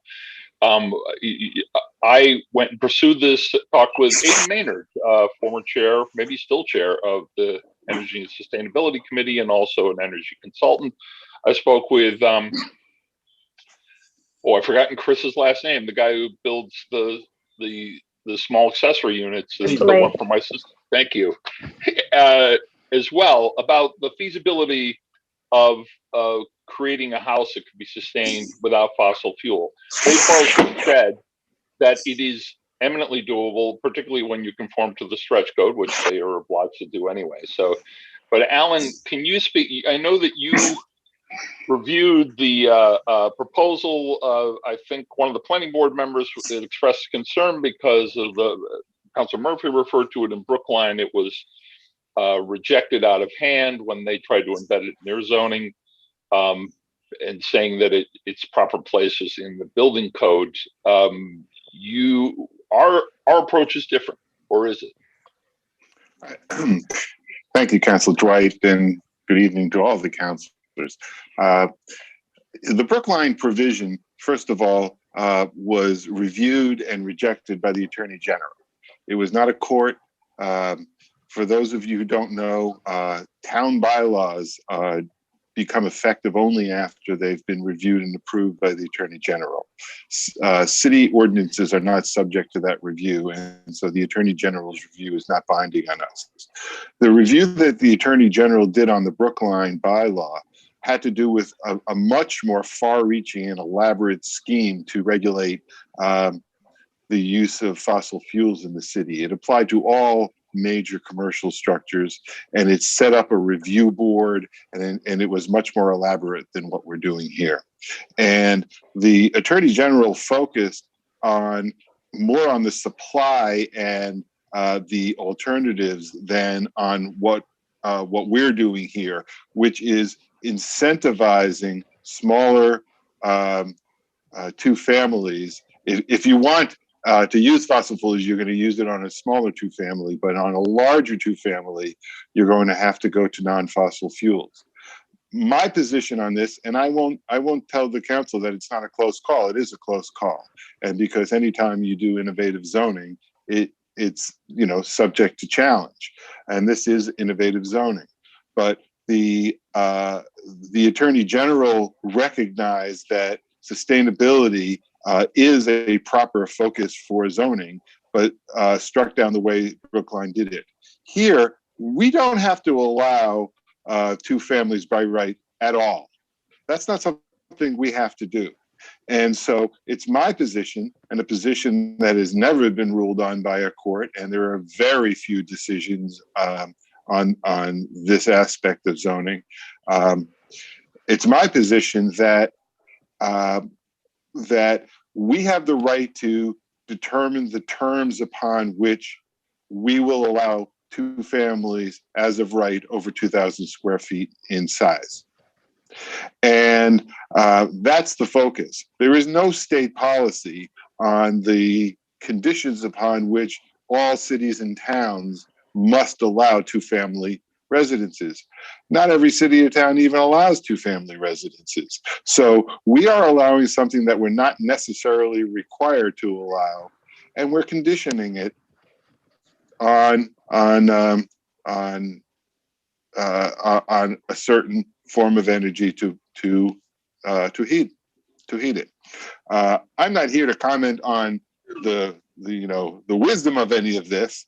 I'm just saying that a strong argument can be made that the focus here is on the state policy, is not on the state policy of how energy is delivered or how systems are constructed and installed in dwellings.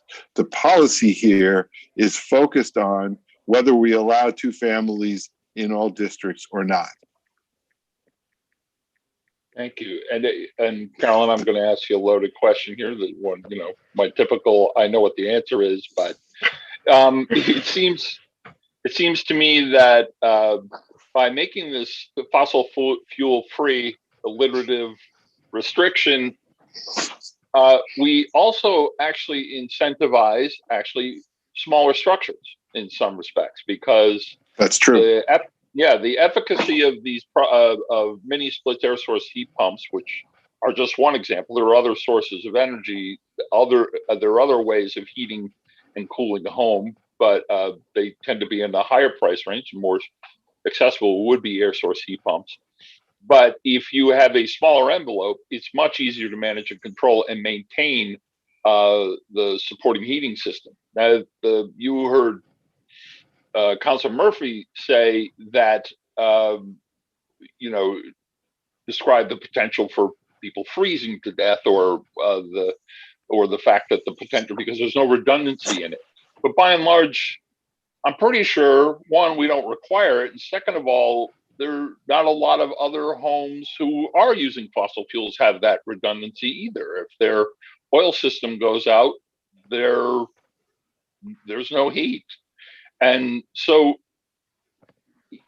the leading loaded question is, do we think that this type of incentive, while also conforming to our goals, does it actually threaten the viability and prospects of more two-family homes development, even though we are facilitating it. I haven't studied this, so I have no idea. And just as Carolyn said earlier, I have no crystal ball as to what developers are going to want to do in the face of this requirement. And I'm not here to speak to the wisdom of it. All I can tell you is that the ordinance as proposed at this moment would allow any builder to build using fossil fuel based heating systems by keeping it under 2,000 square feet. And to the extent that any builder is wedded to traditional fossil fuels, he or she can build smaller units. And to that extent, it incentivizes the construction of smaller units. That might be a good policy. It might not be a good policy. I know that there are those in the city who very much want to see smaller units that would be more affordable.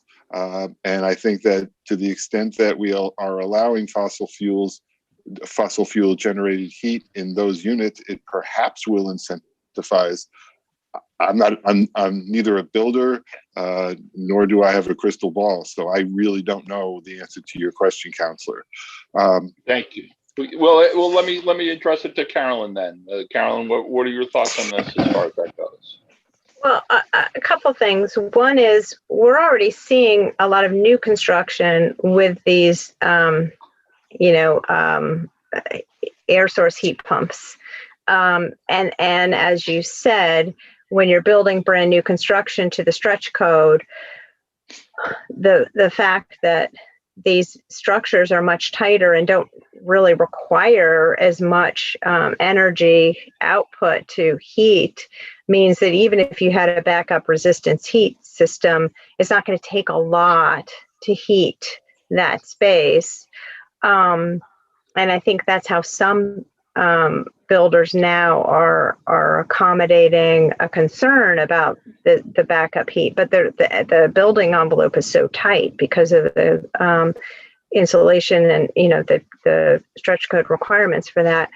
The other thing is, we outside of URB and URC, any two-family is going to trigger site plan, so it will require this as for the heating system, the heating system only, not any other piece, not water, not any kind of load to the unit.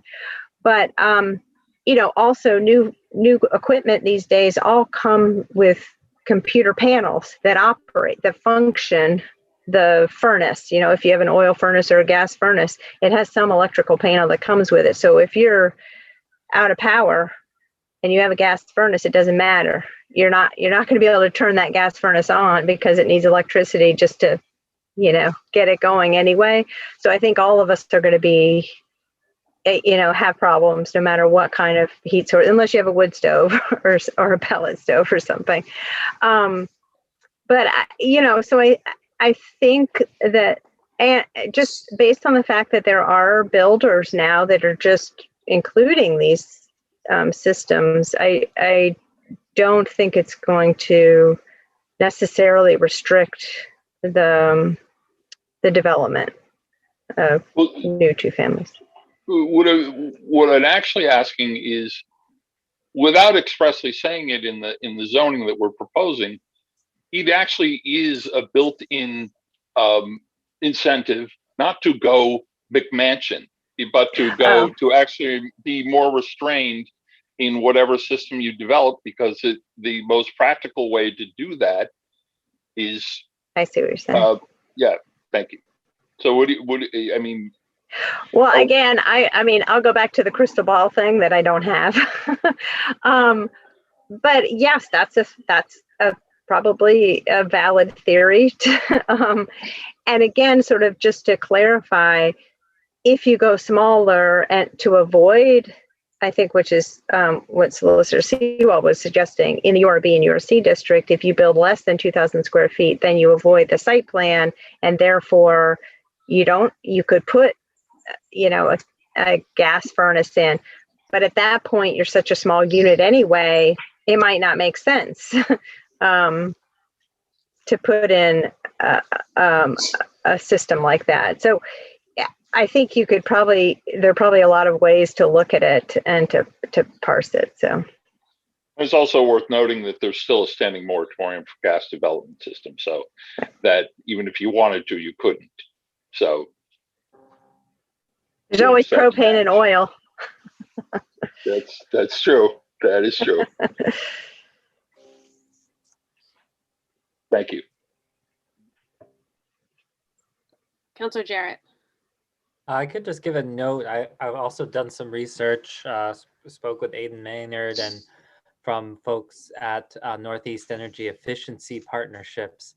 And, I think the consensus is that for a smaller dwelling, the installation cost of heat pump units is less than a fossil fuel-based system. And there are also whole house heat pumps, and those are getting significant rebates from the Mass Clean Energy Center. And the only place that the technology is not mature enough is with very large buildings, consisting of 100 units. So I've spoken with several people. I have more calls out to installers, and so I feel comfortable moving this forward in the first reading, and we'll be talking with more people between the second. But it seems like it's very doable, is the impression I'm getting. Thank you for doing that research. Councilors. Other questions? Councilor Nash. Wait, before Councilor Nash gets his whatever bite of the apple, anyone else have questions? Councilor Maori. Yes. Good night. Good night, honey. Oh, I can't see you, Councilor Mary. Where'd you go? Sorry. Good night, sweetie. Sorry. Things happening all at once. I just had a couple of, just follow up. I've had the opportunity to have a thorough look at this through our process with legislative matters, but there's a few kind of concerns residents have brought up to me, and I wanted to share them. One thing was a question actually about, I know you've mentioned, Carolyn, median size of houses in Northampton, but do you happen to know the average size? Because that might actually be a slightly different picture. So the median, let's see, I have it. Yeah. Yeah. I mean, we did go, I don't have the median, I don't have the mean or the average for a single family home. But, we have several examples of very large single family homes. So I think we felt that taking the median was more appropriate to sort of cut out the 12,000, 8,000, 10,000 square foot single family homes from, sort of from that equation. So I don't have the average.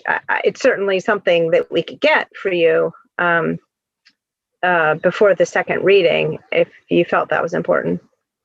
I would just be interested to see the difference. So the median was 1,700 square feet. Right. Mm-hmm.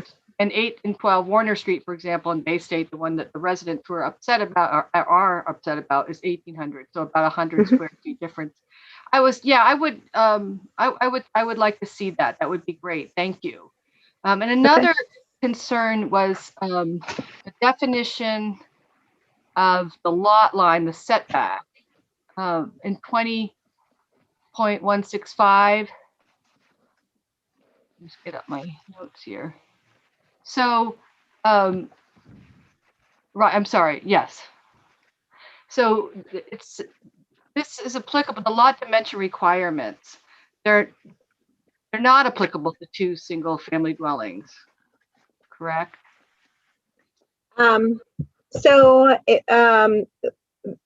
What the proposal is that a second unit wouldn't require additional lot area to meet the minimum lot size. So for a single family or a 2 family, it's the same minimum lot size. It's also the same minimum open space requirement. and the same setbacks. So those haven't changed. So it mirrors what's currently allowed with an accessory dwelling unit. So I guess right now, there's, right. yeah. Continues. No, continue, Carolyn. No, I was just to say, so right now, if you were to do an accessory dwelling unit, it's the same minimum, it's the same lot size as for a single family and the same open space, same setbacks. Right. I guess the concern was just about the language and whether, you know, there was maybe an opportunity for a developer to kind of say that the zero lot line, you know, was available for all uses as opposed to, you know, if we added something to the language about not being applicable, you know, to yeah, single family. right. So, yep, that did come up in the public hearing. Right. And the, you know, there's a specific definition of what zero lot line single family is, and it's for a single unit it developed with a smaller side setback. So I think we feel it's clear in the definition of what that specific development pattern is. And again, that's only allowed in two districts in the city, URB and URC. And this wouldn't change that. Right. Right. Okay. Okay. I might, I'm glad we're having a second reading so I can explore that answer a little more. Thank you, Carolyn. Carolyn, can I piggyback on Councilor Mayori's question about median size or average size? And I apologize for not asking you this before the meeting so that you could look it up, but I'm curious what the median or the average size of a new construction is in Northampton. So let's say built in the last 10 or 20 years for a single family. So like maybe not, I mean, I guess if it was a median, maybe, you know, you'd include the ADUs, but my sense is that the homes that are single family homes that are being built in the last 10, 15 years are larger than say 1,800 square feet generally. And I could be wrong, but that's my guess. So I feel like that kind of goes to the question about if we don't allow two family or two units, are you more likely to see a tear down of the existing unit and a much larger house being built in that space as opposed to two separate units? Yeah, I mean, I don't have the data about, let's say, if we pick a window, 10 years. Again, I'd be happy to see if we can find that for the second reading. I don't, I think demolition, there are some old houses that that need a lot of work. And I think that the question of demolition is obviously part of someone's evaluation, economic evaluation about what would work on the site. So I don't know if the size necessarily would, the size of what you could build would necessarily direct you in one way or the other. But I can certainly get you the information about, or try to see if we can glean that from the data that we have. Okay.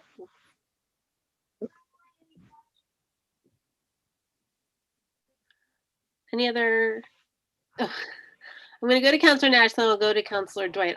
It's Councilor Jarrett. Was that like, were you thinking about it? Okay. I've got a question at some point. Okay. So, Councilor Nash, Councilor Dwight, Councilor Jarrett. I'm ready. I can wait, Council President. I'm not really fond of apples, actually. So, Carolyn, in terms of incentives, especially in the URs for building up to the street, is there something we could include? Is there some sort of amendment change that could incentivize that? I mean, you know, back from our zoning revisions day, we talked about the missing teeth, and that that the best way for urban development is to have housing built upon, you know, close to the street to build that neighborhood feel, rather than than having housing that stretches away from the roadway and creates almost like a private enclave feeling. I'm wondering if we could consider something like that, or had you thought of something like that? Well, in the design standards for two-family, there is a build-to zone, so a minimum location, sort of area to build for those for the URA, B, and C districts, and it's to get at that, so that, you know, if there is a lot on this in the block that hasn't been built, that it would be built with a comparable setback to what possibly is on that block face, based on sort of those existing conditions. So that is built into the table in the in this 120.166 is a table, and that's what that build to zone refers to, is sort of making sure that those structures are closer to the street. So in the outlying areas, the patterns are very different. So the same wouldn't be applicable. Great. Thank you. I'll do a little more review of that prior to second reading. Thank you. Councilor Dwight. We're easily confused. I understand. Actually, the irony, to follow up on Councilor Nash's point, was that many of the people on Warner Street, their objection was to houses that were built precisely that way, up closer to the street instead of set further back in the lot.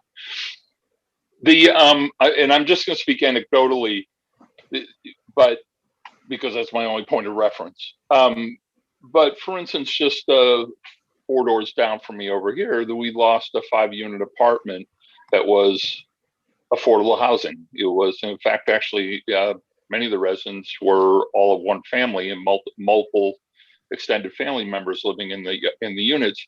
The house was bought for a substantial amount of money because of its appeal, its proximity to downtown, and so on. And it was torn down, and a second home was built, basically, not even a primary residence, but a large property that I'm not going to judge one way or the other. My only point is lamenting the loss of 5 affordable rental units in the town center, because there was there was less opportunity and less options for people to buy in Northampton, as we noted. If we expand those options, hopefully we reduce the pressures on losing rental and affordable stock in our neighborhoods that are particularly close to denser centers, as Councilor Nash is referring to. That our objective is to reduce impacts and trying to provide services that go out far beyond the town center. So the objective here is and as Carolyn noted, it's one leg of a table here, of 4 tables that will actually, in its toto, will create more affordable and then also more affordable opportunities, but also create more opportunities for people who are on the middle or even close to the upper range. We've heard this proposal being objected to, people using terms like McMansions, which are wholly inappropriate given the size type that we're talking. At least all the standards by which I've understood McMansions to exist. None of these things would look anything like a McMansion in anyone else's reasonable assessment. So every time we propose and change zoning, principally with the overall objective is to increase opportunity and affordability, it is always met with resistance, principally because of the way people feel that it jeopardizes their specific neighborhood, how it would change the character, which is a really amorphous term. It all depends on who's defining what the character is. And unfortunately, usually the arguments put up against it have nothing to do with the issue of character. They all sorts of other things come up, like green screening, runoff, parking, traffic, those things that actually never pan out as a problem. But what the real resistance to is just not being able to control and manage your territory surrounding you.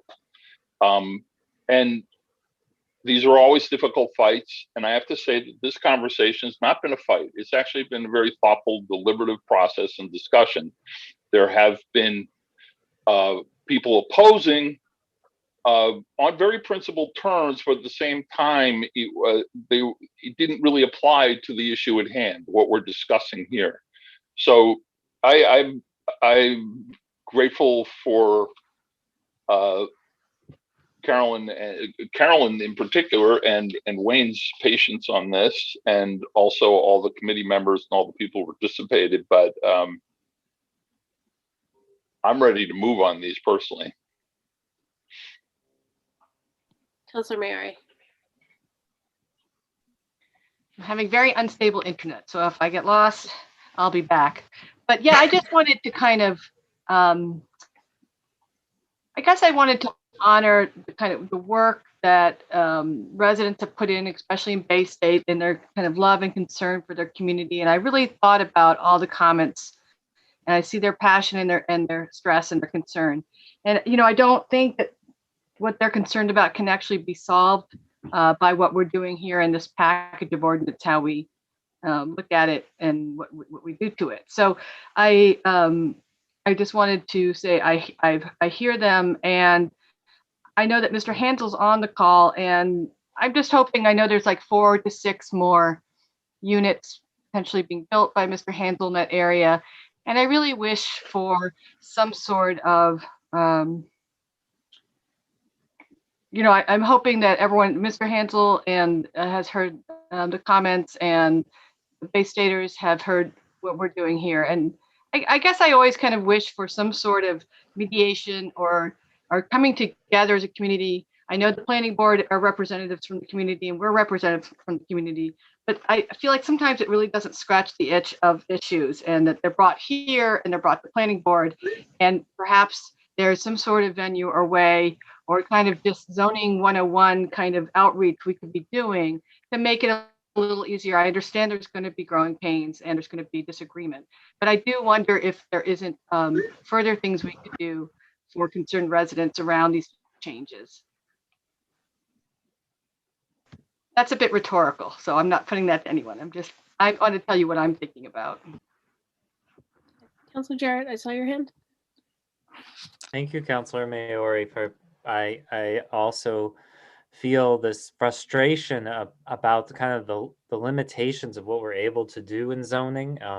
We can't regulate single family homes by the state in many ways, but also we can't regulate the issue of wealth inequality. And I'm going to use one of Councilor Dwight's favorite words, grotesque, which I will say, I think, when I think about, a single 5,700 square foot single homes going in, replacing affordable housing, then that naturally affordable housing, then I'll go ahead and use that word. But we also don't have many abilities to regulate this, but we can provide incentives, and I think that's what we're trying to do. Going back to some questions, if we could go back to in 20.166, fossil fuel free. Carolyn, you and I talked about the specific language of this and how it's different in the half scale proposal and in the affordable housing proposal.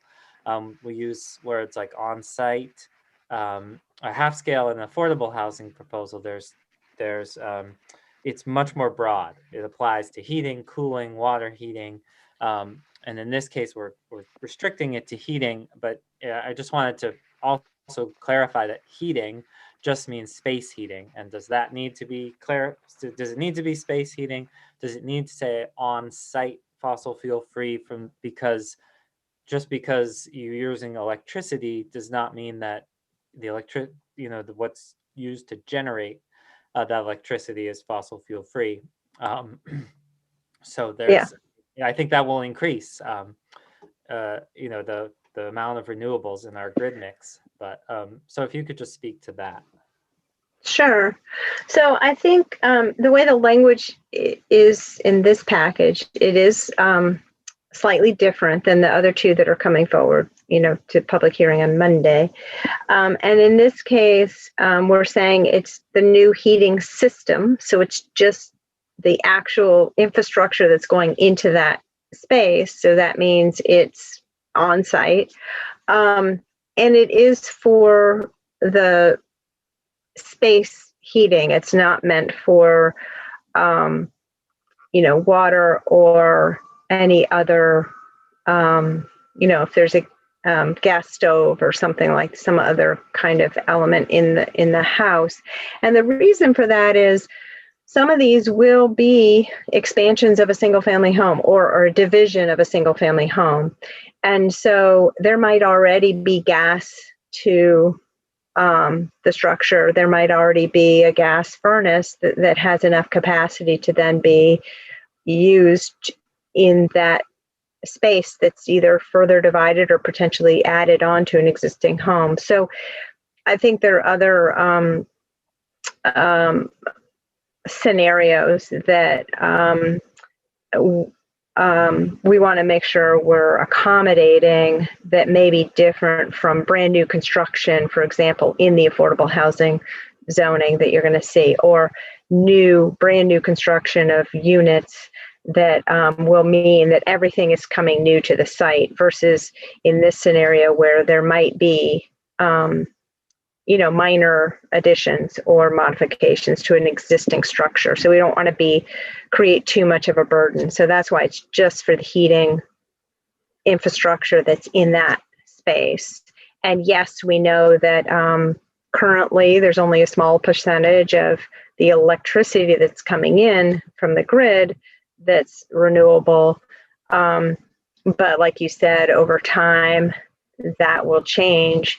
And what we want to make sure of is that for anyone who's investing in a new piece of equipment that's serving a unit, that it's not an investment in sort of old fuel systems, because those last a long time.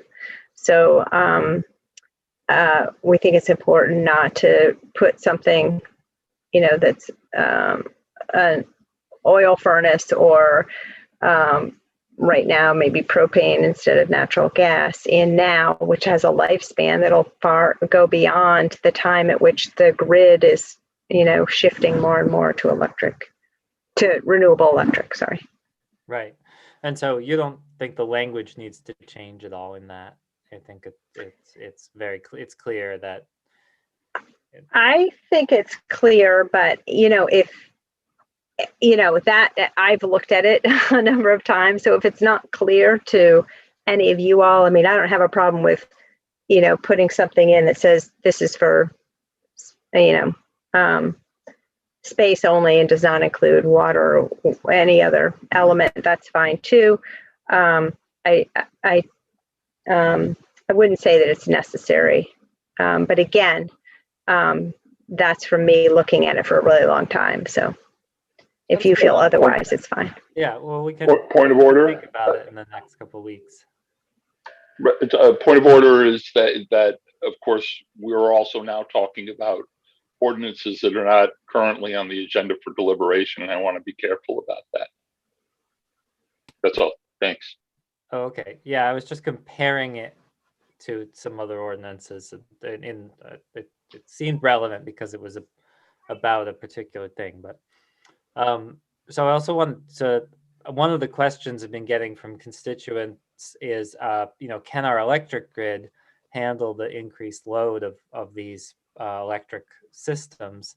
So I talked with an engineer at ISO New England, who's the regional nonprofit that's responsible for the electric grid planning and the design for New England. And they're expecting widespread electrification as part of meeting these clean energy goals. And they don't have any concerns in the short term. And peak energy demand is often in the summertime, and we have underutilized capacity in the wintertime. And the wintertime is when the heat pump load is the greatest. So it's actually complements at present. So Carolyn, another question, if we could go to what you talked about the tree. So this is section 4C of 20.166.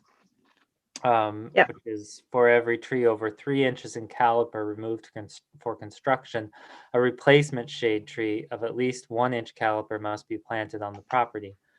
And there were some questions about, if the significant tree ordinance also applies, which it would if the site plan review is triggered. And so it seems clear that actually both would apply. So you would have to either replant or pay into a fund if you're removing a tree more than 20 inches in diameter at breast height. And then you would also have to plant these 1 inch trees to replace those. And the concern you mentioned though before was, what happens if you can't fit the 1 inch trees within the footprint of the project, and there isn't any sort of dollar mitigation options. There are examples where you might have a whole bunch of trees that kind of just grew wild along a fence line, or that there could be 20, 30, 3 inch trees that you might need to remove in some way, and then have to find places to put the 1 inch. So just wanting to make sure there's some flexibility that people will, have to plant some replacements, but won't be stuck not doing a project because they'll plant all their 1 inch trees really close together when they'll all die. Something reverse incentive like that. Yeah. So I think that's a really good point. I guess a couple things. One is there are often times where there are sort of alternative ways to meet a standard, or a potential for the planning board to waive a standard. And then two, the goal isn't to add a lot of burden to a new regulation, because that counters the flexibility and the options that we're trying to provide within underlying zoning. So I think it's a good point. I do have some suggested language that could be added to that section in the screening. That's just the last paragraph under screening, that could state that the planning board could waive the total number of required trees to be planted if the planning board finds that it's infeasible to replace all the trees when at least one 1 inch tree is planted, and it's shown that other alternatives such as ornamental trees can't be planted, and the planting and spacing requirements of those trees would be hindered by constraints of the lot in combination with the other planned uses that someone has on that lot. So if they wanted to put a patio or a deck or something, and couldn't possibly fit all those trees in, that would allow the planning board to evaluate that and say, well, you took down 5 trees and you can't replace 5 trees on the property, so replace at least 1 or 2, and we understand that the rest really are infeasible. So we want to balance, the benefit of having an extra unit with trying to address the fact that maybe several trees have come down on the property.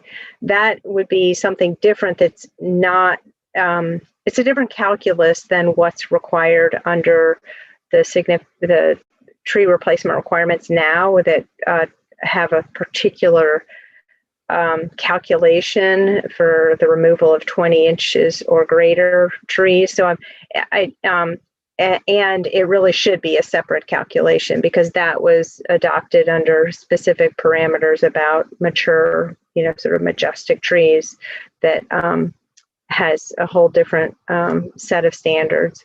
So I'd be happy to, I did forward the language to Laura Kretzler tonight just as an option, but obviously you have a couple of weeks before your second reading, so you can take a look at that and see if that makes sense.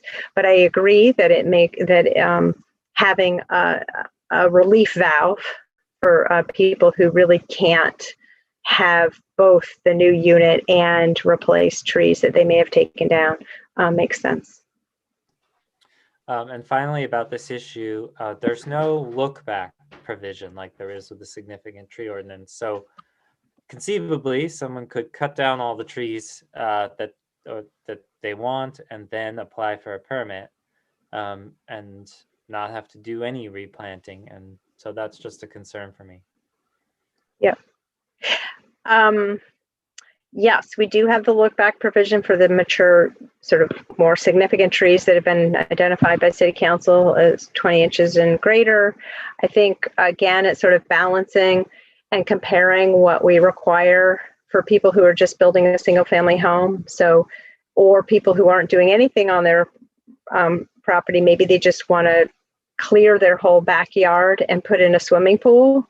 We don't have replacement requirements for that or any other kinds of activities that people might do on their house lot now. So I think, again, we want to try to address and encourage landscaping and trees, but not create a burden that's unique to adding a second unit to a property that's different from how we treat people who have single family homes and have sort of unfettered use of their property to do with what they will.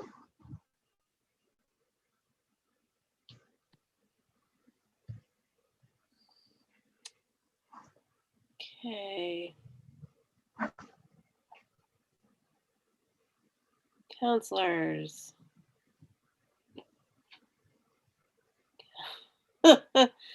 Anyone other than Counselor Nash? Oh, come on. Okay, Counselor Nash, it's your turn. Yeah, I just want to say, that I've had my questions answered. Thank you, Carolyn. And I'm sure I'll have more, but you addressed my list tonight. And that I am interested in, hearing. Yeah, my ward does not feature RR or watershed protection or those outer zoning areas, and I am interested in hearing from those counselors and the people in those areas as to how they picture these things might impact them. I myself need to do some outreach in terms with my constituents around the additional single family home that I want to make sure that they're well aware.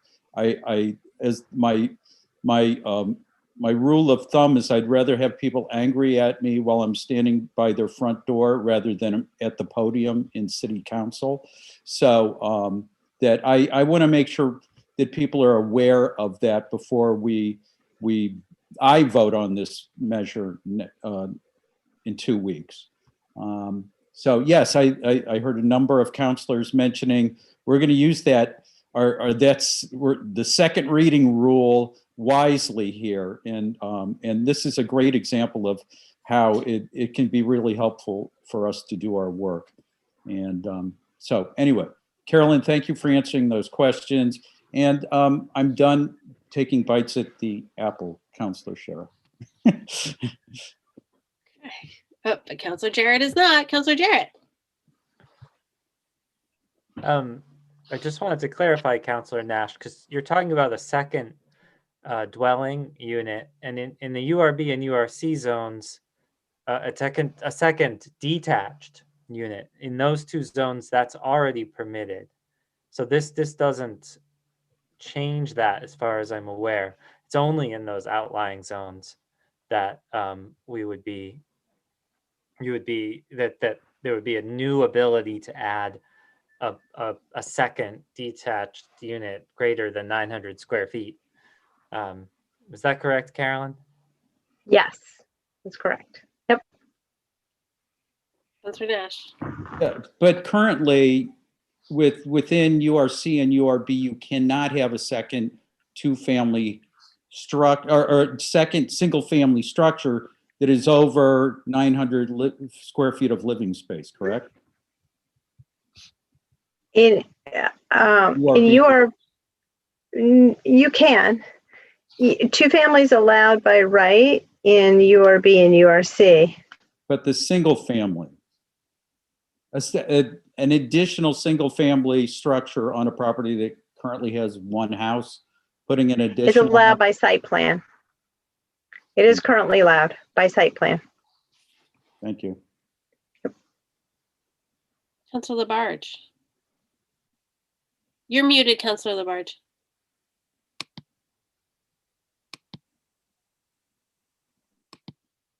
Still muted.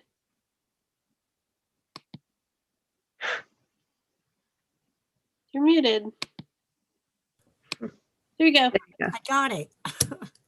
Carolyn, I want to thank you. I mean, zoning has always been critical, no matter what ward it is. And I think you have explained it very, very thoroughly. I think with the joint meeting of planning and legislative matters, I think that was an excellent public hearing. And also it went back to legislative matters. It can be very, very confusing.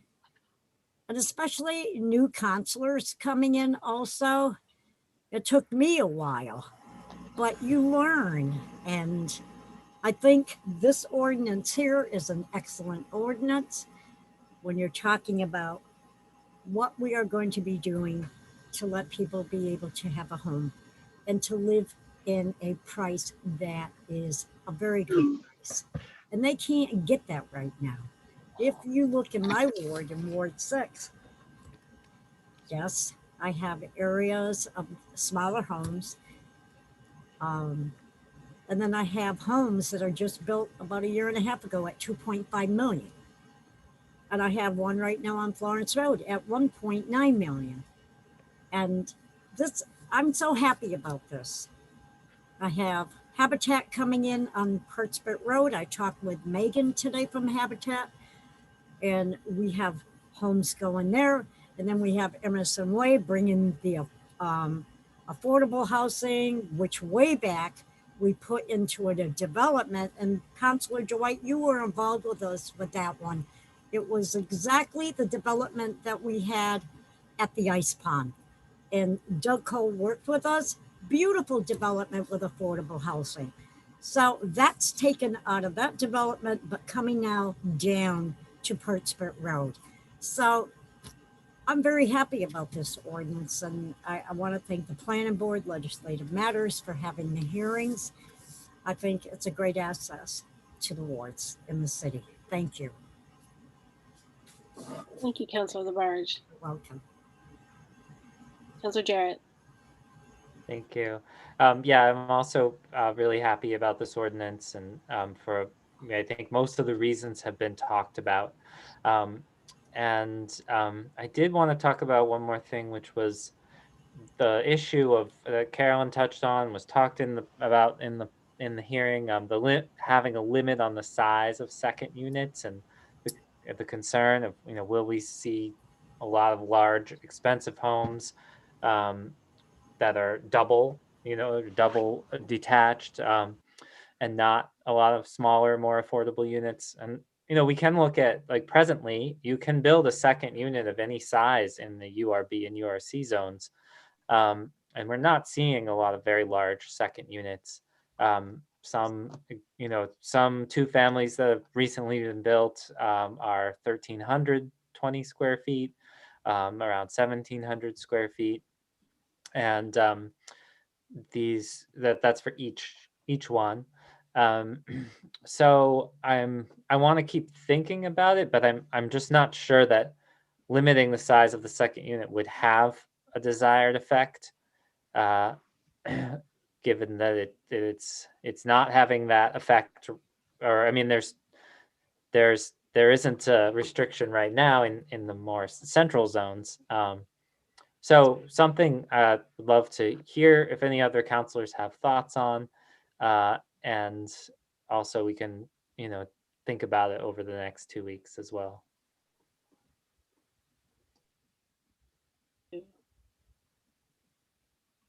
Councillor Foster.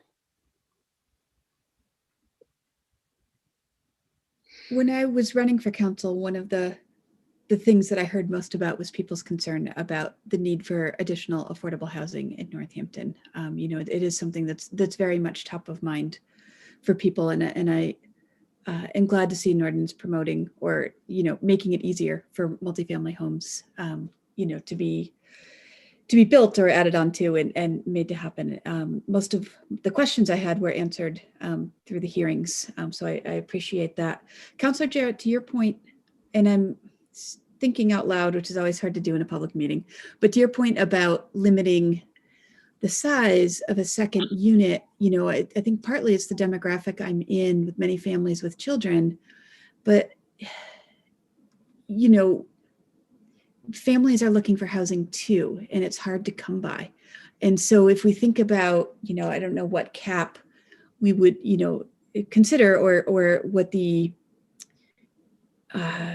what the real benefit would be, because just as there are people singles or couples looking for housing, there are also families with multiple children who are seeking housing in Northampton and would want to move into Northampton. And so in that way, units that can accommodate families with multiple children would also be really valuable as a piece of this. And so just something to consider as we think about, potential unintended consequences or intended consequences of zoning regulations.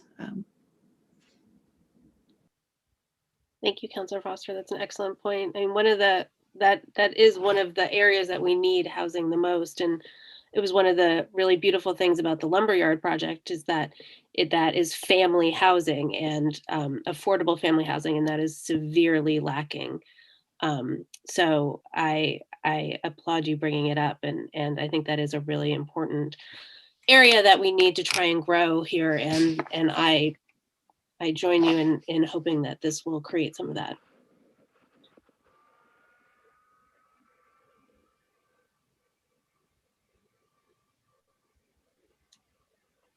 Okay. All right. If there are no further questions or comments, then these have been moved as a group. Councillor Dwight, were you getting ready? Were you gonna say something? Well, no, I was going to ask, Carolyn, of course, was going to speak to the one item that they requested we remove. And I think since we're voting on this as a package and I've neglected in my motion to remove that one item, I would like Carolyn to at least speak to the issue. Sure. So initially, as this was introduced, there was a provision that would allow slightly larger two families to go through without site plan. And so it required an amendment to the site plan section itself, subsection 11. And given that through public comment and concerns both about the regulating fossil fuel-free systems, as well as this concern about size and what size might be, what incentive or disincentive there might be given to size, we've eliminated that distinction of allowing some two families that are slightly larger to go through without site plan. So that I think it's 169. 169. Yeah. is the element, was the ordinance numbered that related to site plan review. So since that has since been recommended to be taken off the table, then that would mean you would vote to not adopt that one. So If you what I will chose, do is, so chose. right, what I'm going to amend my original motion, which is to move the package with the exception of item 20.169, which we should vote on separately, but to remove from the package this vote. I'll second, since I was the person who also seconded the first time. First, second. Second. Well done. Okay. So is there any further discussion on this package minus 20.169?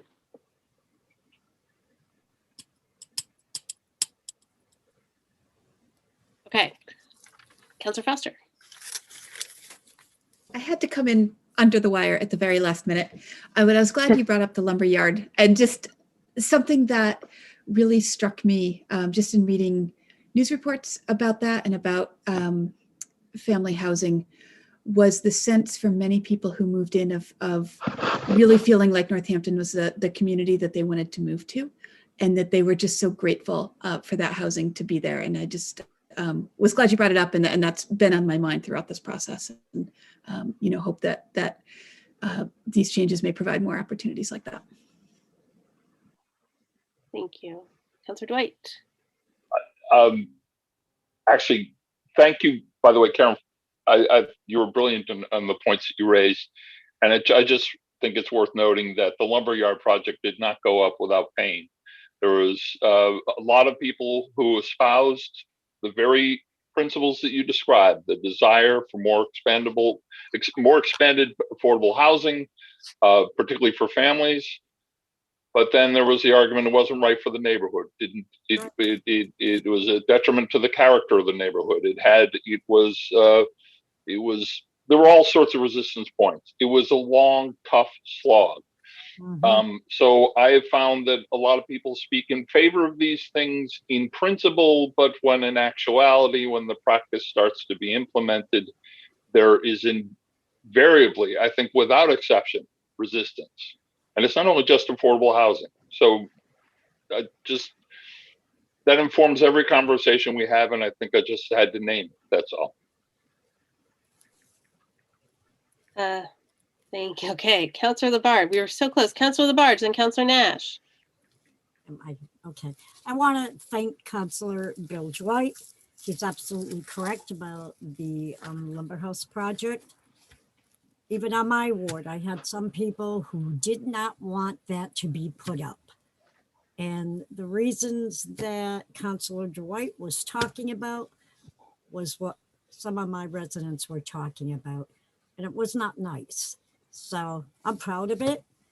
I think it's great. And anything to do with affordable housing, I will always support that. So Councilor Dwight, thank you for bringing that up. Thank you, Councilor Nash. Yeah, I just went just to endorse my neighbors here, both at the lumberyard and the neighbors who for that project stood up and supported it. There was a lot of support for that project. There was some pushback, but by and large, people supported it, and people still do. We have some great neighbors over there. And I just want to say, in terms of infill in general, when it actually happens, people move in and you're going to like them. You know, the initial change can be difficult, but the new neighbors that you get, they're your neighbors, and a lot of times they end up being really great. So on that note, I'm done deliberating. Okay.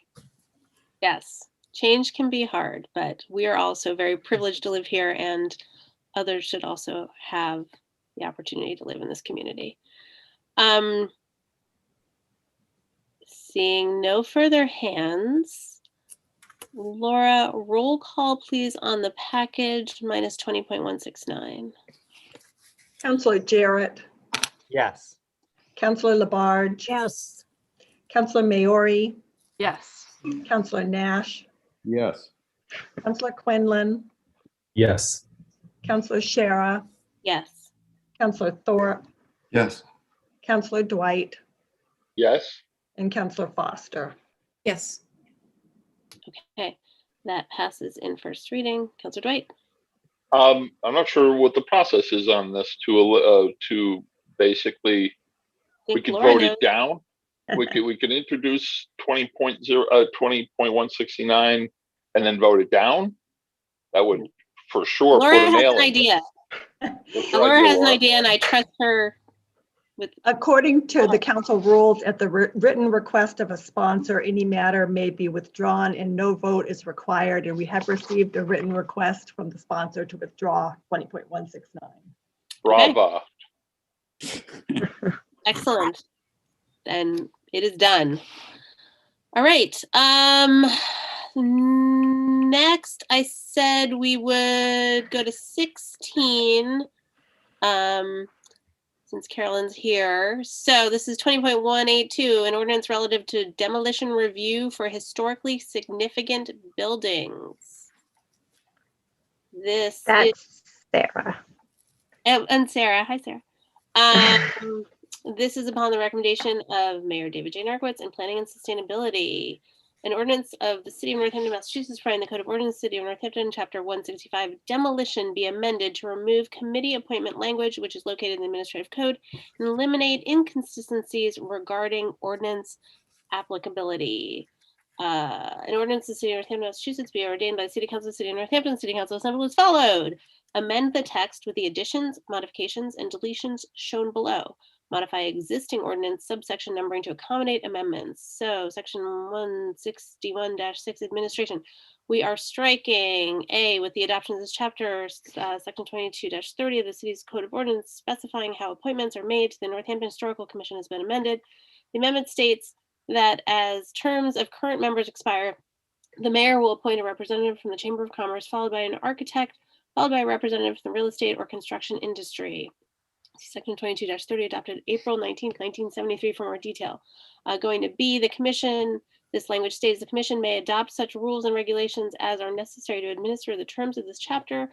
The Office of Planning and Changing Development to Sustainability is authorized to adopt a schedule of reasonable fees to cover the costs associated with administration of this chapter. C, the commission may delegate authority to make initial determinations of significance to one or more members of the commission or a municipal employee. And D will be struck, which is the commission shall create an inventory of significant buildings and structures built during the period of 1901 to 1939 that will be subject to this chapter within a 2-year period from the date of the ordinance adoption. The commission may also proactively develop other lists of significant buildings or structures that may be subject to this chapter. Building or structures proposed for the significant list of buildings and or structures shall be added only following a public hearing. Move to approve. Second. Motion made by Councillor Quinlan, seconded by Councillor Labarge. And Sarah is here. Oh, sorry, Sarah. There you go. Hi. Hello. So this slate of changes is pretty straightforward on its own. I know a lot of things, a lot of other semi-related things regarding the demolition ordinance came up in legislative matters, and I'm happy to talk about those. But these particular changes are basically just a cleanup. The administration piece all belongs in the administrative code with the current city charter. So that's just wiping that section A and moving it back to where it belongs, changing planning and development to planning and sustainability, the current name of the department, and then removing section D. When the demolition ordinance was first passed, it only applied to buildings that were built through 1900.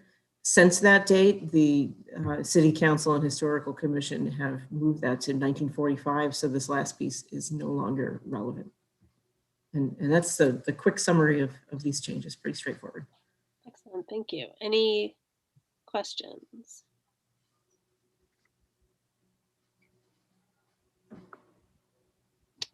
Okay. I don't see any. So if there are no questions or comments, then we can move to a roll call, Laura. Counselor Labarge. Yes. Counselor Maori. Yep. Counselor Nash. Yes. Counselor Quinlan. Yes. Counselor Shara. Yes. Counselor Thorpe. Yes. Counselor Dwight. Yes. Counselor Foster. Yes. And Counselor Jarrett. Yes. Okay, that passes in first reading. Thanks so much, Sarah. Oh, Counselor Jarrett. We have a recess? Sure. Thanks, Sarah. Yes, how about 7-minute recess? Yeah. Okay. So, see you back soon.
Okay, we will scoot back up on the agenda to where we left off before, which brings us to the consent agenda.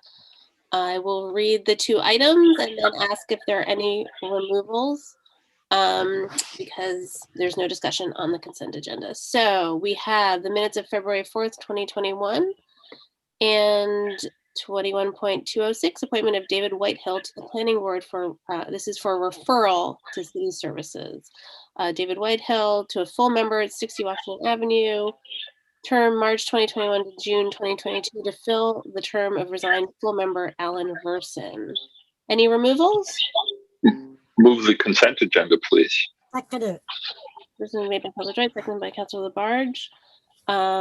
Roll call, please, Laura, on the consent agenda. Councilor Maori, Yes. Councilor Nash, Yes. Councilor Quinlan, Yes. Councilor Shara, Yes. Councilor Thorpe, Yes. Councilor Dwight, Yes. Councilor Foster, Yes.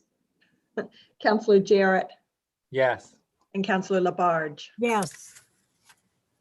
Okay. That little gremlin seemed to have resolved itself. I don't hear it anymore. Okay, consent agenda has passed, and we will now recess for finance. Laura, roll call on finance when you are ready. Councilor Labarge, Yes. Councilor Quinlan, Here. Councilor Shara, Here. and Councilor Thorpe. Here. Okay. First up is approval of minutes from February 4th, 2021. Move to approve. Second. Motion been made by Councilor Labarge, seconded by Councilor Thorpe. Any discussion on these minutes? Seeing none, roll call, please. Councilor Labarge, Yes. Councilor Quinlan, Yes. Councilor Shara, Yes. and Councilor Thorpe. Yes. Okay, those are approved. And financial orders 21.202, in order to authorize acceptance of gifts of labor and materials for sidewalk repair or replacement. I will read it, then we'll put it on the floor. This is upon the recommendation of Mayor David J. Narcoitz and Department of Public Works.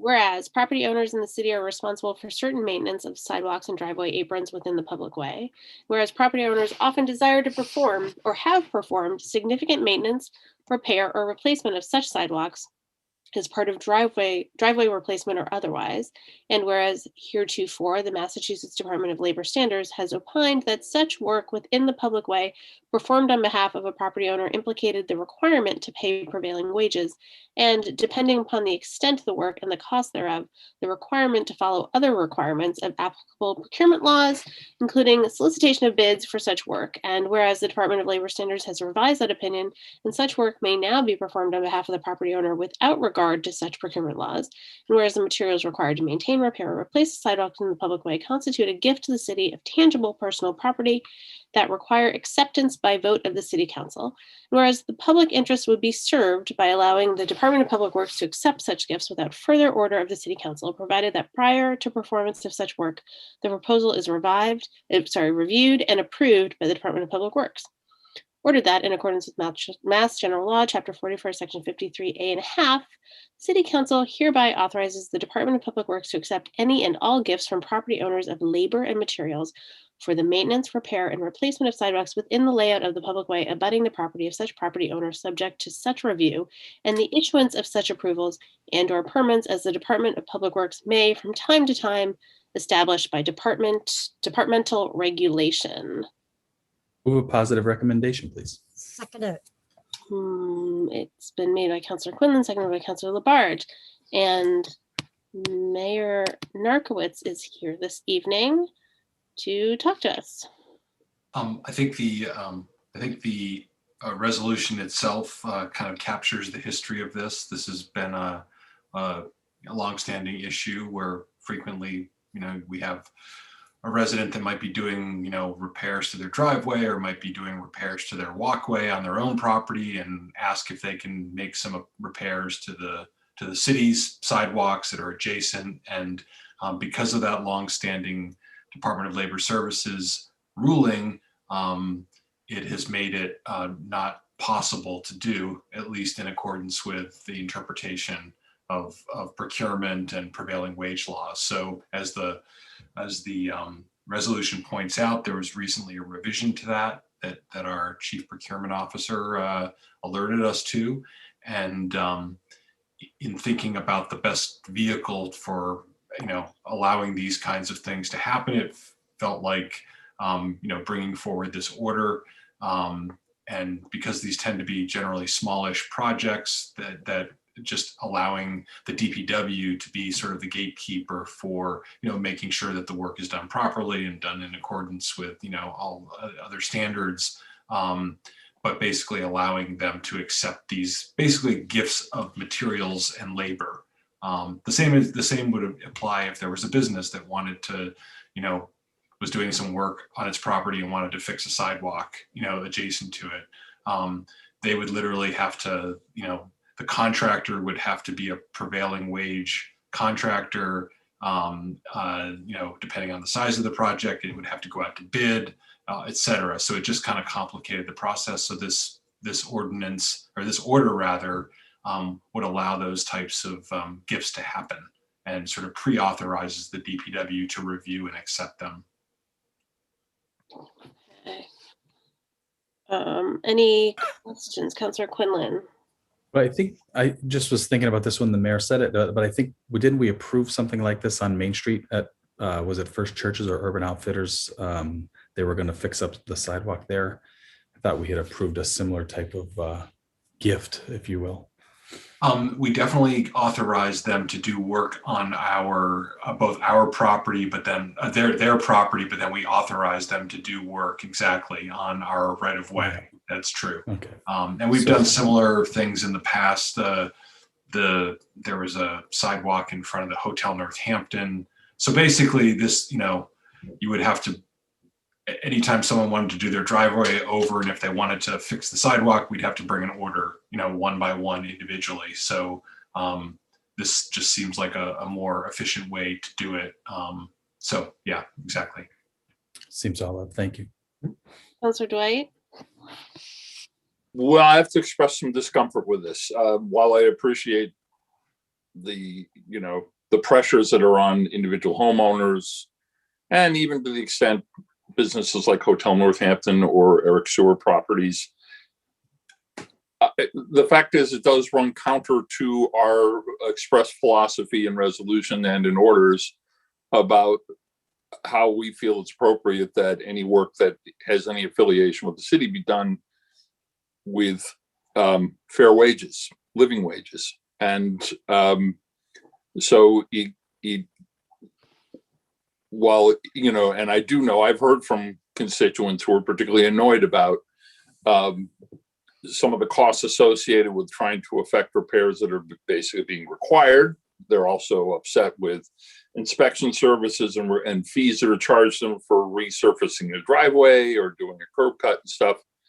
And I can appreciate that, but the fact is this does make me feel very uncomfortable as far as it goes, as I said, to our stated commitment to maintaining work opportunities for people that pay the prevailing wage. My response to that would be that most of the contractors are charging good prices to do this work, and actually sole contractors are actually exempt from. So if you have a small operation, like a one-person operation, they're exempt from prevailing wage, no matter whether it's a public project or a private project. So again, I don't know that we're necessarily trying to skirt prevailing wage. I think this was more the gift acceptance requirement of having to bring it to the city council as a gift. And these are generally, we're talking like one or two panels of a sidewalk, or a section of asphalt on either side of a driveway apron, repairing that.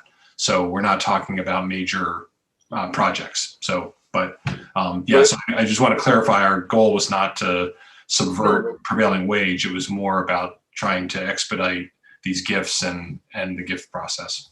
No, and I didn't mean to imply that that was the objective here. I didn't think so. But I think, for instance, in the example that Councilor Quinlan brought up, that was a larger, more extensive project that would actually, if possible, that's the people being contracted might be paid under prevailing wage, and it's a question of proportion. And as I said, it's hard for me to reconcile. It's kind of the same conflict that came up when we did for instance, the gas station approval, which we basically had to do. But in this instance, it just gives me agita. That's all. It's not to suggest that you're trying to find a cute way to dodge that commitment at all. I do understand the initiative here, and I understand the desire. And in fact, I agree. The outcome will probably be much better and facilitate quicker and more pervasive repairs, as opposed to having something ignored. But at the same time, as I said, I'm still struggling to reconcile it here. Yeah, and the only other thing I would point out, just to that point, is that to be a public contractor, to bid on public projects, you have to file paperwork with the Division of Labor Standards, and there's schedules and calendars, and you have to submit information about your crew, and maybe you're going to pay the prevailing wage, but and it may be that so again, you're asking a driveway contractor is just probably not going to want to do all that, not because they're not paying their workers well, but because this is a one-off quickie job, and they're going to do a little section of sidewalk, and they're going to have to register with the Department of Labor Standards, and register as if they were a Palmer Paving or like one of these big companies that bids on these jobs all the time. So anyway, that's the other piece of it, just in terms of scale. But I understand the concern. Let me ask a quick question, then I'll go to you, Councilor Jarrett, if you don't mind. They will be reviewed and it'll be permitted by the DPW, right? Because I guess my question is, if you're talking about these sort of small jobs, what if somebody wanted to do the full length of sidewalk in front of their house? Is there a certain amount that would trigger it coming to the council for a gift acceptance? And is that just not something that the DPW would accept? Oh, sorry. Hold on. You're muted. Sorry about that. I think it would be, that's not really what was envisioned here, that people would be doing long stretches of sidewalks. But I assume if someone wanted to for some reason, suppose somebody had an asphalt sidewalk in front of their house and they wanted to replace it with concrete, I suppose under this, they could come to the DPW and they could petition to do that, but they'd have to show that they were going to build it to the full standards of the city and ADA, et cetera, et cetera, et cetera. I suppose hypothetically that would be allowed under this, because it doesn't set a threshold of like a dollar amount threshold.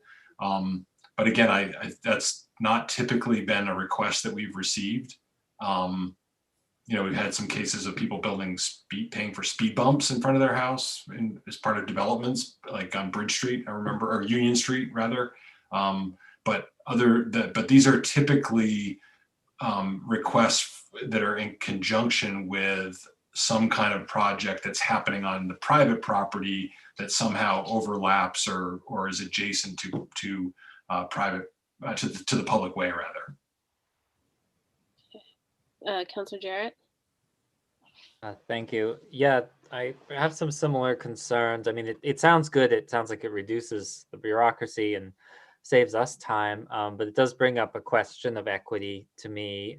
So if anyone who has funds is able to fix their own sidewalk, what does that mean for those that don't. And you, Mayor, just mentioned traffic calming, which it reminded me of, are only the individuals who can pay for traffic calming, can they jump the line and get their speed humps in their neighborhood?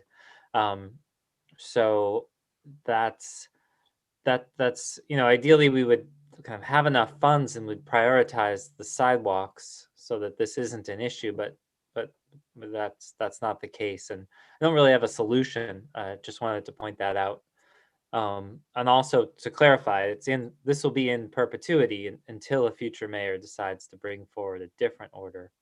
And actually one more, just in terms of, say the Cooley Dickinson Hospital, which has a huge amount of frontage, decided they wanted to redo their entire block.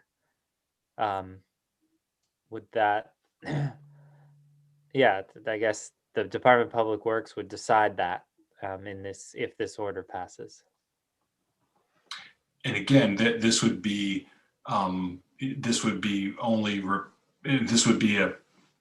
we couldn't control what they were doing on their own property, but this would be if they were going to take a public sidewalk and wanted to donate some repairs to it, then that would be the instance that this would be triggered. So yeah, the alternative is that all of these would be brought to the city council individually and you would review them. So that's certainly the alternative. So, and so that would be, that's the alternative. So, if you reject the ordinance, then if a homeowner wants to make a gift like that, then we would have to decide to bring it forward to the city council on a case-by-case basis. Right, and that's not really going to be any better. So I guess the only other point would be to say, what if we did something where if you want to give a gift, you actually have to give more, so that we can then also do work on someone's property who couldn't, or on public property who couldn't afford to improve their sidewalk. That's kind of my only solution, and I'm not sure that's very feasible. Yeah, and the issue is this is not a gift of money, which is a different section of Mass General Law. This is a gift of real property. So, typically if we get a gift of money, somebody could say, I want to, give X dollars so that you can repair the sidewalk in front of my house or whatever it is, then we would have to come to you to get a permission to actually spend it on that. So, but if someone, I don't know that we could say, gift us, whatever, 40 extra hours of your contractor's time to go fix somebody else's driveway. I just don't know that we could compel people to do that. I don't know that we get a lot of takers either. That would be a little bit complicated to schedule a contractor, and that they were also going to be doing some other property somewhere. I don't know. So that might get a little more challenging. Yeah. Well, thank you. So Nash. Yeah, wouldn't the $5,000 gift rule apply here, that whoever gives a gift to the city, that they then need, Mayor, you would then need to come to us to accept the gift if it's 5,000 or more? I'm just thinking that maybe that right there sets a limit in some way. I'm not aware of this gift limit that you're talking about. If we can't accept any gifts of, we've carved out some exceptions in some specific departments and specific areas, like the schools, for example. You've authorized, the school committee, I think, to accept up to like $25,000 in real property or things like, because Smith always gives computers and gives, things like that we accept. And I know, the rec department, you've authorized them to accept gifts of property up to a certain amount. So if somebody wants to donate volleyballs or wants to donate, basketball rims or whatever, that they don't have to keep bringing them to council. So I'm not really sure about the 5,000. Any gift to the city of monetary value, I can accept we can accept the gift under Mass General Law. We just can't appropriate it and spend it without the council's approval. So, so that's, I'm not really sure about the five. And again, we're talking about real property here, not a gift of funds. I just thought we went through this, what triggered the whole discussion around Walmart and their gift of ammunition to the city was triggered by. Well, that's, so there is the police department has one of those orders in effect that that they can accept gifts of real property up to $5,000. And if we go over that $5,000, and that was actually, that was originally put in place because people do donate things to the police department. Well, not ironically, but the largest ones of them being that people often donate things to teddy bears, and they have bags of things like toys and things when they encounter children at a crime scene and they want to give them to comfort. The other one is actually dog toys and dog beds and related to the animal control officer. So we do have that order in place to accept gifts of real property up to $5,000. So that was what was triggered in the infamous Walmart bullet gate. I'm sorry I got us off track into stuffies. What's that? I'm sorry I got us off track into stuffed animals. So that's okay. No, it's just it is hard because it's hard to keep the real property versus money. It's two different sections of Mass General Law and two different processes. So, but yeah, so that isn't an across the board cap. That's just that's a cap that you approved or the council approved, and different departments have different caps on them, just so that we don't have every time somebody wants to donate some kickballs to Anne Marie Moggio, she doesn't have to come to you and say, can I please accept these, $38 worth of kickballs. So, yeah.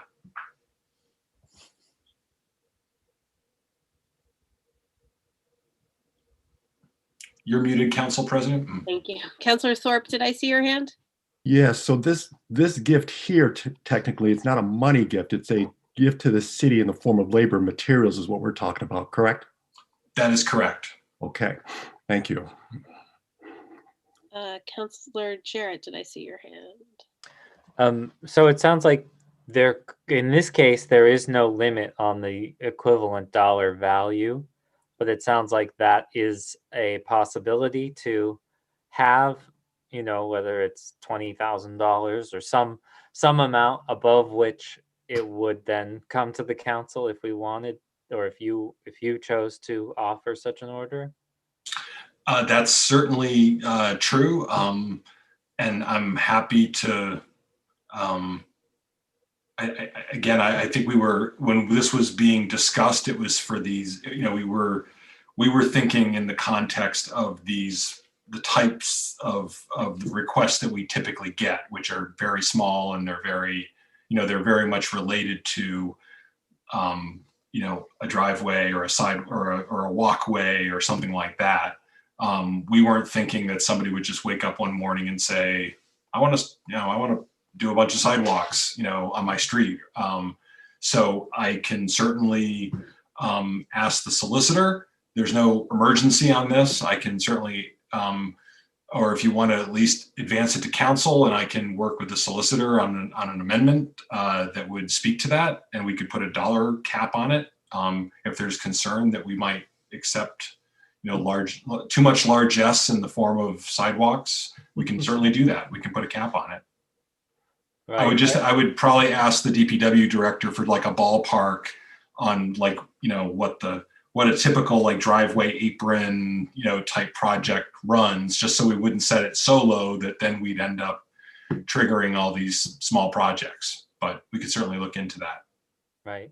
I'm not sure if that's necessary or would solve any of the problems, but it's helpful to know what the range of options are. I'm curious if other counselors have a input on that. And that was sort of my initial question was, is there something that would trigger an extra review, like a certain size of project that would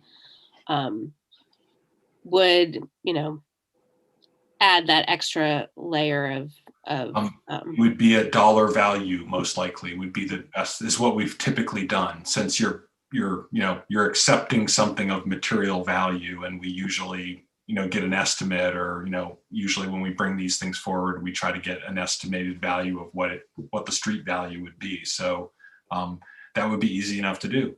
Yeah. So if you want me to, I can withdraw and resubmit, or you can advance it, and I can bring language to amend it on. You could defer first reading, or whatever your preference is. This, we could certainly do it however you wish. Okay, thank you. Councilor Thorpe, did I see your hand? And then Councilor Maori? I think it might have been answered already, Councilor Sierra. I do know I was dealing with something similar to this about a month ago, and I had brought it to the attention of Attorney Seawald as well. And I do know that, in discussions, that if there was a certain project that exceeded a certain threshold, the contract can be set only after a public bidding. And so it was kind of like this, it was a little confusing, but we were dealing with something about a month ago regarding this, and one of the constituents regarding repairing of a sidewalk. So thank you. Okay. Councilor Maori? Yeah, I just was curious about the liability issues when others that aren't the DPW, or when someone else fixes a sidewalk as a gift. Is there liability issues for the city? How does that work? Well, that's why this ordinance, or order rather, has a really strict review by the DPW.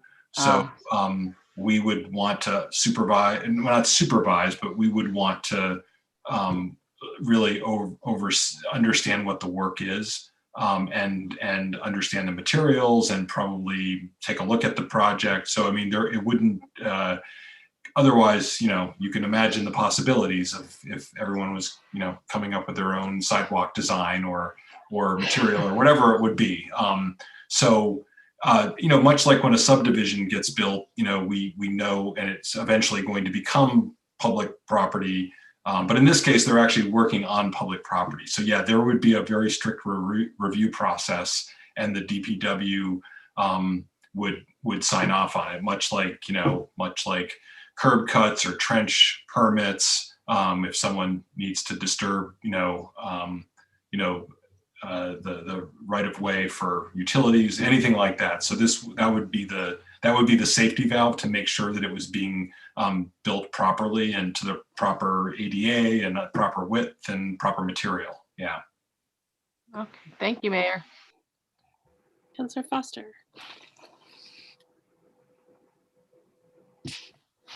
I remember this conversation from not that long ago over the downtown sidewalk and accepting the gift. And so this makes a lot of sense to not need to come to council for every gift of sidewalk largesse, which have me dreaming about citywide sidewalk largesse being offered. But at the same time, the idea of a cap of things that could be done just through DPW as well as things that would come to council seemed to me that in the interest of transparency, and then also, would allow us to sort of have an eye on equity, with if there were larger projects coming back. I think that makes a lot of sense, while at the same time not bogging down a homeowner who wants to fix that part where their sidewalk is meeting the driveway. No, I understand that concern, and we can certainly try to come up with some kind of a dollar value that would represent what would be sort of reasonable relative to a homeowner that's doing a project and wanted to add this onto it. So we can figure that. I don't know if that's 10,000 or 20,000, or I don't know what that level is, but we can certainly find that out. Councilor Nash. Yeah, so first of all, I trust that the DPW is not going to approve shoddy work, so that the work that's being done is going to be up to our standards and would be a nice addition to the public way.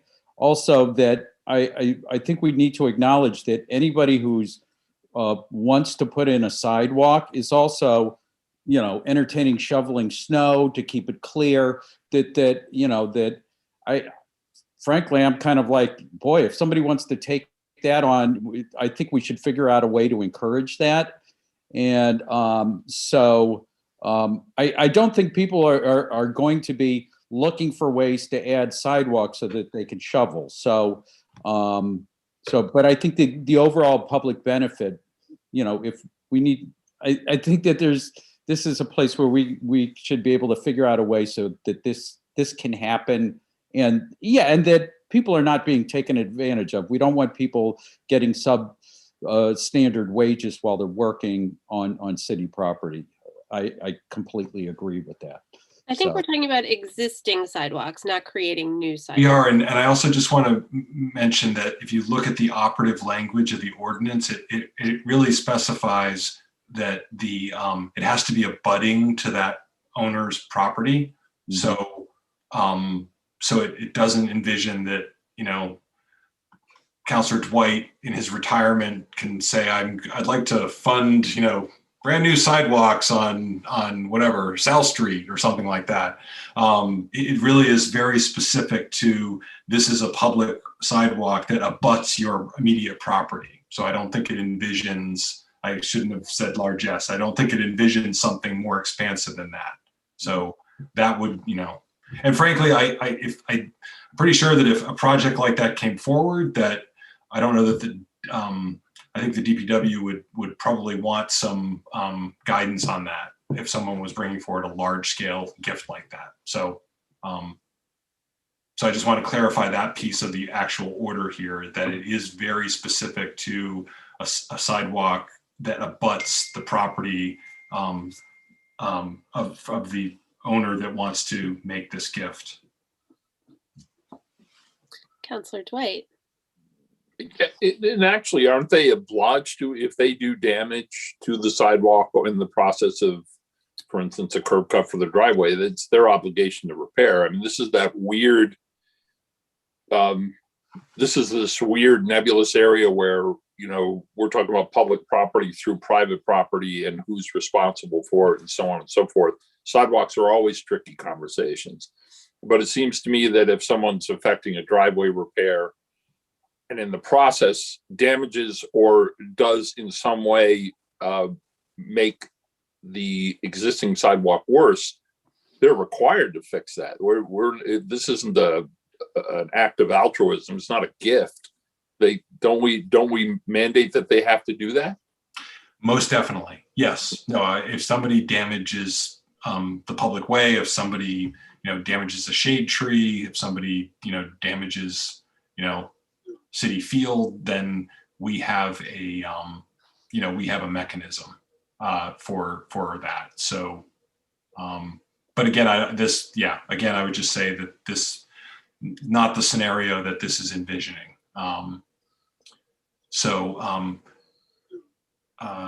So here's a question: if we, I've been communicating a little bit with the DPW director, and she would be comfortable. She was saying that $9,500 would be a perfectly reasonable cap for something like this.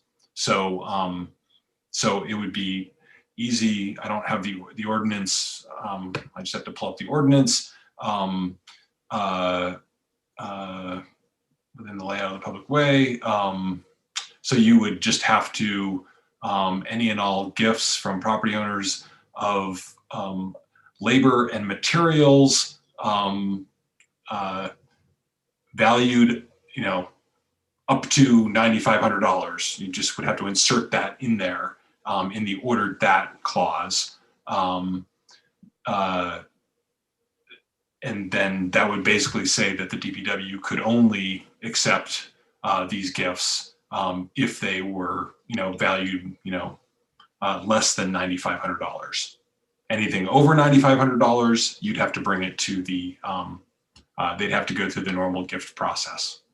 So that we could certainly, if the finance committee wants to amend that, or you want to amend it at the full council, I would accept that as an amendment to this order. Someone on finance want to make that motion? and you may want to pick 10 grand just because it's more of a round number, just nine, whatever. So if it exceeds 10,000, then, just because 10,000 just seems like a more round number, but 9,500 is fine too. Counselors? So moved. At 10,000. Do I hear 10,000? Going once, going twice? And 10,000 is actually a nice number because it's also the threshold for bidding. Over 10,000 triggers bidding requirements. So it sort of fits nicely with that as well. Okay. Laura, did you get that? Yes, I just didn't get the second, or if there was one. Councilor Thorpe. Thank you. Okay. Any discussion on that amendment in finance? Seeing none, Laura, can we get a roll call on that amendment? Councilor Quinlan, Yes. Councilor Shara, Yes. Councilor Thorpe, Yes. and Councilor Labarge. Yes. Okay. And is there any further discussion as amended? Seeing none, roll call please, Laura. Councilor Shara, Yes. Councilor Thorpe, Yes. Councilor Labarge, Yes. and Councilor Quinlan. Yes. Okay, that moves forward with the positive recommendation as amended, and we're up to 21.203 in order to discontinue a portion of Sherman Avenue. And this is upon the recommendation of Mayor David J. Narkowitz and Office of Planning and Sustainability. Whereas a newly constructed home at 66 Sherman Avenue was built too close to the road to meet zoning front yard setbacks, and the only path to zoning relief is the discontinuance of a 44-foot square foot sliver of the layout of Sherman Avenue as shown on the plan entitled Discontinuance Plan 66 Sherman Avenue. Whereas the discontinuance of a way or a portion thereof must be in the public interest, not in the sole interest of the abutting landowner. And whereas the owner of 66 Sherman Avenue has agreed to donate $50,000 to the city's traffic mitigation fund as an offset for the effects on Sherman Avenue, with such funds being dedicated to pedestrian and traffic mitigation in the area within 1 mile of the site. And whereas under these terms, the Northampton Department of Public Works has no objection to the discontinuance of the sliver on Sherman Avenue. And whereas the donated funds will be used for traffic mitigation and pedestrian improvements under the traffic mitigation program managed by the Office of Planning and Sustainability, and order that upon the payment of a donation of $50,000, the City Council hereby discontinues that portion of Sherman Avenue as shown on Parcel A on the plan entitled Discontinuance Plan 66 Sherman Avenue. The City Council further authorizes the mayor to sign an instrument of conveyance of the discontinued portion of Sherman Avenue to such owner of 66 Sherman Avenue consistent with this order. And then there is a map that shows the sliver. Okay. Is there a motion? Move a positive recommendation, please. Motion made by Councilor Quinlan, seconded by Councilor Thorpe or Councilor Labarge. I see Wayne. Are you here to talk about the sliver? I am, yes. Welcome. Thank you. So I think fairly straightforward. There was just an error in building the house, which made it a little bit too close to the property boundary. They're not eligible for variance. They're not eligible for any zoning relief to meet that setback. There's no problem from the city's standpoint for giving up that land, which is why DPW doesn't object to this. We're very worried about precedent value. We can't legally give up land just for private benefits. We need to show a public benefit. And frankly, from a precedent value standpoint, we want it to be high enough that it's not an easy path to do. You want your house a foot closer to the street, you just ask us for the land. So this was a negotiated agreement. The property owner has been a pleasure to deal with and totally acknowledges the house was built in the wrong place and is very happy to go forward with this. We've received the discontinuous plans today. So you saw an excerpt in the order, but we have a full set of plans that would be signed, assuming council votes. And the property owner is prepared to write the check literally the day the council does the second reading. Okay. How often does this sort of thing happen? I don't remember another instance. Extremely rarely. Right. Yeah. Okay. And I should add, the reason for the mile is both to show, benefit for the area where this happened, but also, you all know we're working on a Bridge Street Safe Routes to School project. And MassDOT's doing the design, MassDOT's doing the construction, but there's a cap on the amount of money. And so this gives us a little bit of safety. If MassDOT says, oh, the bids came in $20,000 too high, you have to do value engineering, we can say, no, we'll fill that gap that's over there. If we have money at the end of the Safe Routes to School project, then we're identify a place in this area where sidewalks need to be fixed. There are definitely places in that area where that money could be spent. Councilor Jarrett, did I see your hand? Yeah, thank you. So will this have any effect on folks traveling on Sherman Avenue? Will they even notice? You will not even notice, no. I should add, just for the record, it's clear, like many of our streets in town that go back many years, the exact boundaries aren't totally clear. And the city's title isn't totally clear. So that the reason the language of the second paragraph says the city will issue an instrument is we're not sure if we're going to give a quitclaim deed or maybe even just a release deed, which says we're giving up any claim to this.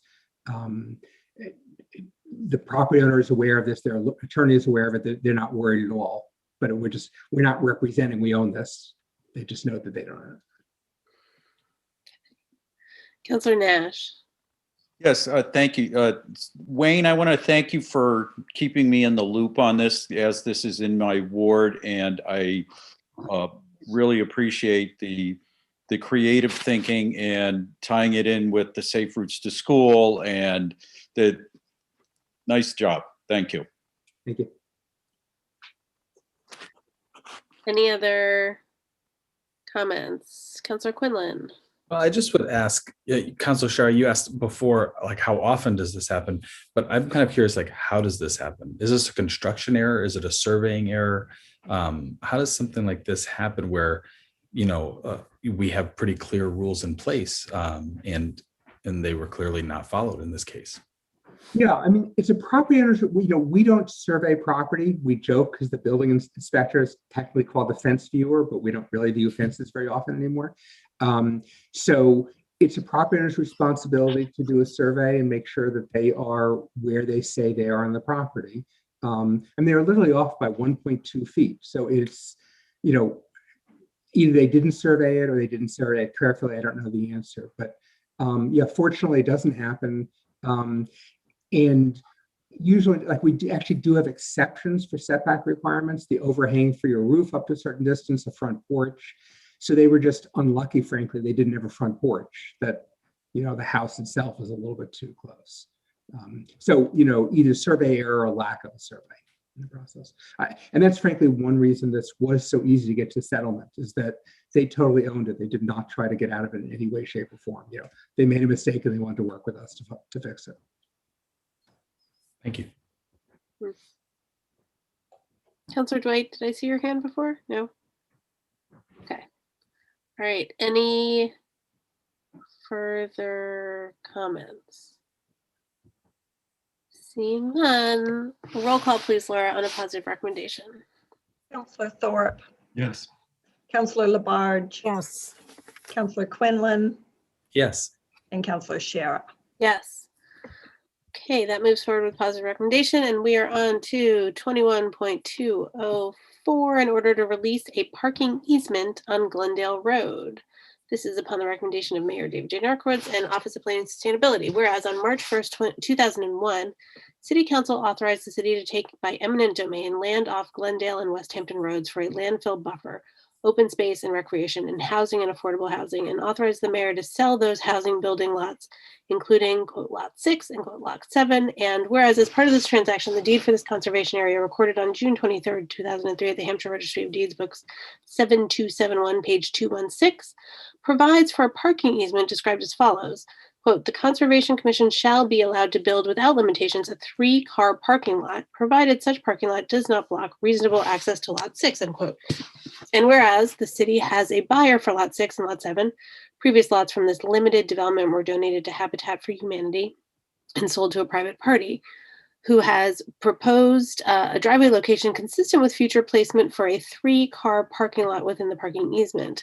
And whereas the buyers requested that the city allow reservation of the southerly 20 feet of lot 6 for a driveway, widening out further to the south along the frontage on Glendale Road, where lot 6 widens, but a minimum of 20 feet in width at all points as the permanent location of the driveway area.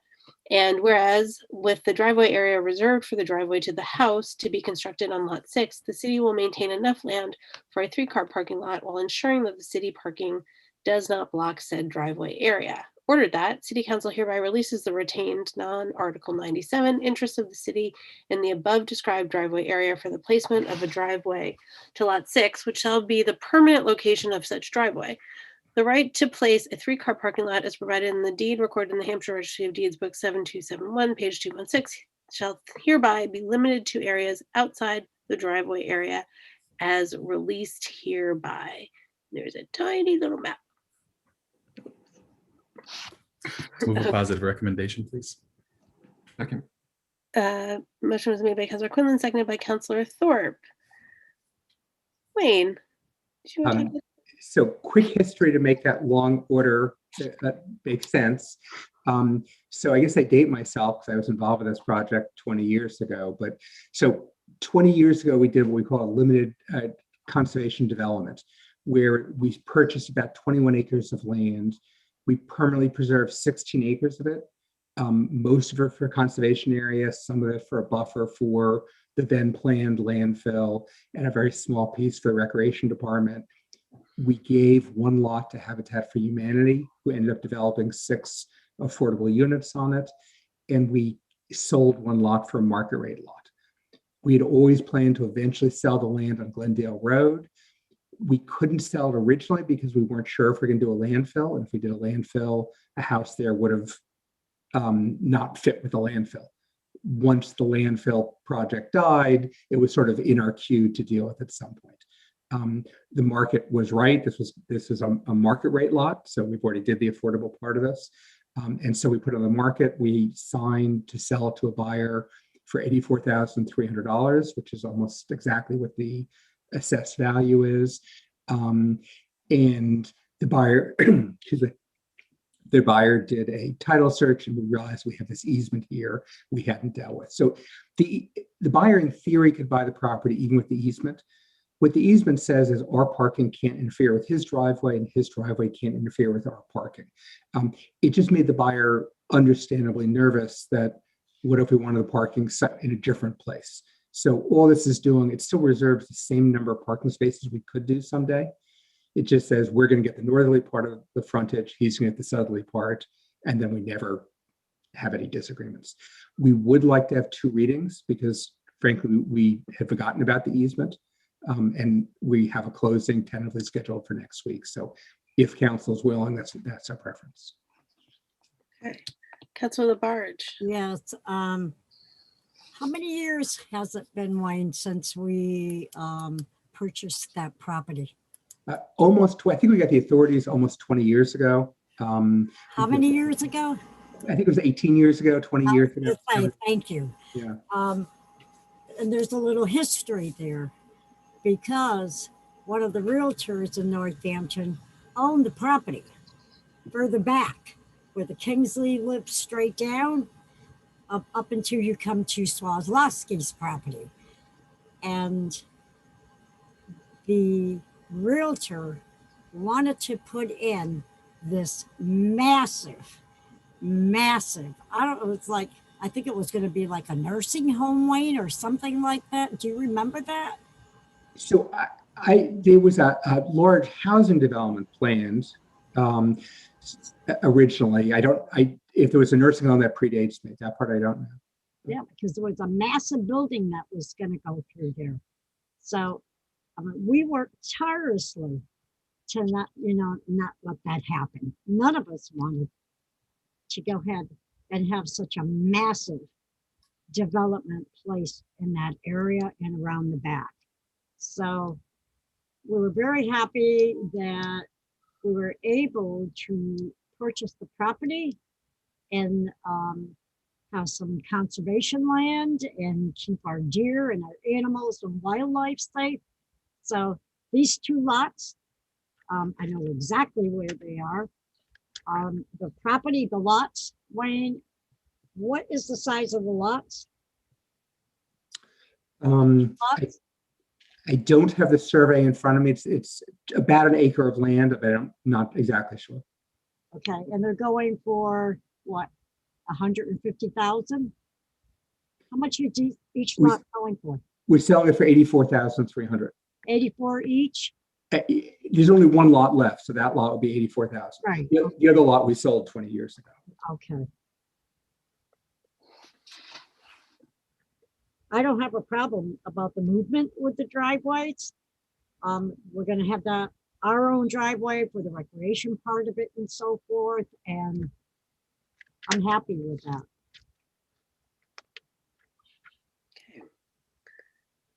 Other questions or comments? Okay, seeing none, roll call please, Laura. Councillor Labarge, Yes. Councillor Quinlan, Yes. Councillor Shara, Yes. Councillor Thorpe. Councillor Thorpe, I didn't hear you. Uh-oh, he might be frozen. Councillor Thorpe? Oh, boy. Okay. Is there a nonverbal signal? He's frozen. I don't know how to make him come back. I don't know. Oh, all right. There we Blinked go. off. So, Baby, come back. So is he just absent from the vote? let's give him let's give him a minute. See if he pops back. There he is. There he is. Yeah. You were very pensive for a very long time. We're up to you to vote on a positive recommendation. Okay. Is that your Yes. vote? Yes, sorry. Excellent. I came back in, I'm like, where are we? Okay, that moves forward with positive recommendation. There is no other business on the finance agenda. Move to adjourn finance, please. Second. Motion's been made and seconded to adjourn. Call on adjourning, please, Laura. Councillor Quinlan, Yes. Councillor Shara, Yes. Councillor Thorpe, Yes. and Councillor Labarge. Yes. Okay, we are adjourned from finance, back in the full council where we will take up these financial orders. So we're at 21.202 in order to authorize acceptance of gifts of labor and materials for sidewalk repair or replacement. Move approval as amended, please. Which has been made and seconded. Any discussion on this as amended? Seeing none, roll call please. Laura. Councillor Nash, Yes. Councillor Quinlan, Yes. Councillor Shara, Yes. Councillor Thorpe, Yes. Councillor Dwight, Yes. Councillor Foster, Yes. Councillor Jarrett, Yes. Councillor Labarge, Yes. and Councillor Maori. Yes. Okay, that moves, that's approved on first reading. Next, we're at 21.203 in order to discontinue a portion of Sherman Avenue. Move to approve. Second. Motion's been made by Councilor Labarge, seconded by Councilor Dwight. Discussion. Seeing none, roll call please, Laura. Councillor Quinlan, Yes. Councillor Shara, Yes. Councillor Thorpe, Yes. Councillor Dwight, Yes. Councillor Foster, Yes. Councillor Jarrett, Yes. Councillor Labarge, Yes. Councillor Maori, Yes. and Councillor Nash. Yes. Okay, that passes in first reading. And We are at 21.204 in order to release a parking easement on Glendale Road. Move to approve. Second.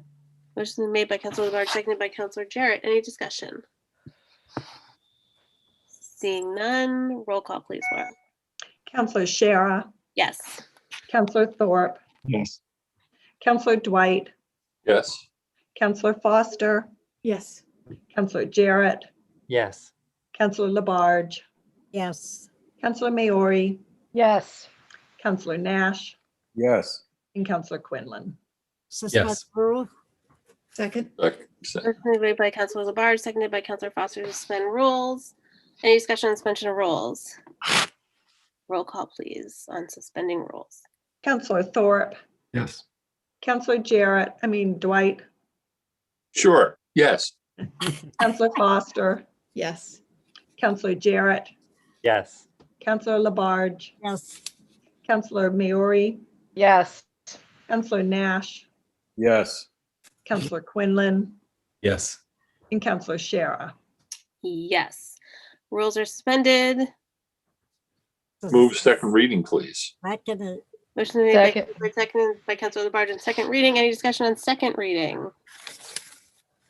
Roll call please, Laura. Counselor Dwight, Yes. Counselor Foster, Yes. Counselor Jarrett, Yes. Counselor Labarge, Yes. Counselor Maori, Yes. Counselor Nash, Yes. Counselor Quinlan, Yes. Counselor Shara, Yes. and Counselor Thorpe. Yes. Okay, that passes in two readings. We're on to financial orders on second reading, 21.194, in order to rescind borrowing authority. Move approval, please. Second. Motion made by Councilor Dwight, seconded by Councilor Thorpe. Any discussion on second reading? Roll call, please. Laura. Counselor Foster, Yes. Counselor Jarrett, Yes. Counselor Labarge, Yes. Counselor Maori, Yes. Counselor Nash, Yes. Counselor Quinlan, Yes. Counselor Shara, Yes. Counselor Thorpe, Yes. and Counselor Dwight. Yes. Okay, that passes on second reading. 21.195, in order to appropriate free cash for COVID expenses potentially ineligible for CARES Act. Move to approve. Second. It's been made by Councilor Labarge, seconded by Councilor Maori. Any discussion on second reading? Seeing none, roll call please, Laura. Counselor Jarrett, Yes. Counselor Labarge, Yes. Counselor Maori, Yes. Counselor Nash, Yes. Counselor Quinlan, Yes. Counselor Shara, Yes. Counselor Thorpe, Yes. Counselor Dwight, Yes. and Counselor Foster. Yes. Okay, that passes on second reading. 21.196, in order to surplus 56 Vernon Street and lease for continued use as Head Start daycare and early education facility. Move approval to Counselor Quinlan's old school. Second. Second. Counselor Dwight. Great picture, by the way. Well worth noting. We have to commemorate that. Yeah. Yeah. Yes. Okay, the motion was made by Councilor Dwight. I didn't catch the second. I did. You caught it, or it's you? I made the second. Councilor Jarrett seconded. Any further discussion on Councilor Quinlan's old school? Seeing none, roll call please. Counselor Labarge, Yes. Counselor Maori, Yes. Counselor Nash, Yes. Counselor Quinlan, Yes. Counselor Shara, Yes. Counselor Thorpe, Yes. Counselor Dwight, Yes. Counselor Foster, Yes. and Counselor Jarrett. Yes. Okay, that passes in second reading, and we are scooting on down to ordinances not yet referred. We have 21.198, an ordinance relative to a stop sign on Scanlon Avenue. Can I move both 198 and 199 as a group to recommend them to be referred to legislative matters, please? Second. Okay, so 21.198 and then 21.199 is an ordinance relative to stop signs on Cross Street. They're moved as a group. to legislative matters. Motion was made by Counselor Dwight, seconded by Counselor Jarrett. Any discussion on the referral? Just a question. Do these stop signs already exist? Just Great question. yeah. It's a Are great they already question. in place? Are we doing what we seem to be doing a lot of lately? Which This may is, have to be a mystery for next time. yeah, I guess so. I was hoping Counselor Nash may be able to help us with that, but Well, actually, Counselor Jarrett might know the answer to your question. I haven't driven out there to actually look. Last time I was there, there were no stop signs. okay. All right, good. We're actually doing something. Okay. Yes, you got that one right. It's winter. It would make that part hard. Counselor Nash, did you have Yeah, and I something? just want to add that these came out of the TPC. Yes, So they've already been through that. great. All right, any further discussion? Roll call on referring them as a group. Counselor Maori, Yes. Counselor Nash, Yes. Counselor Quinlan, Yes. Counselor Shara, Yes. Counselor Thorpe, Yes. Counselor Dwight, Yes. Counselor Foster, Yes. Counselor Jarrett, Yes. Counselor Labarge. Yes. Okay, those are referred. And we have already done 16 and 17. So correct me if I'm wrong, but I don't think we're missing anything, right? Okay. Move to adjourn. Well, I was actually going to make a motion just to not for discussion going forward about potential rules changes and committee changes. And maybe ask the council president if she would consider appointing a committee for reviewing of the rules and the committees as they stand. This is a new business request. Yeah, it's a yes. I didn't know whether to throw it under information requests, Oh, I which see. is not actually it is soliciting information of sorts, but it's actually more committee study request would be more appropriate. Okay, I will consider that for sure. And then I'll get out of the way of adjournment. Okay, I believe Counselor Foster was trying to do that. Move to adjourn. Second. Motion's been made by Counselor Foster, seconded by Counselor Moriarty. Roll call on adjourning, please. Counselor Nash, Yes. Counselor Quinlan, Yes. Counselor Shara, Yes. Counselor Thorpe, Yes. Counselor Dwight, Yes. Counselor Foster, Yes. Counselor Jarrett, Yes. Counselor Labarge, Yes. and Counselor Maori. Yes. 10:57, nowhere near midnight. Ooh. Nowhere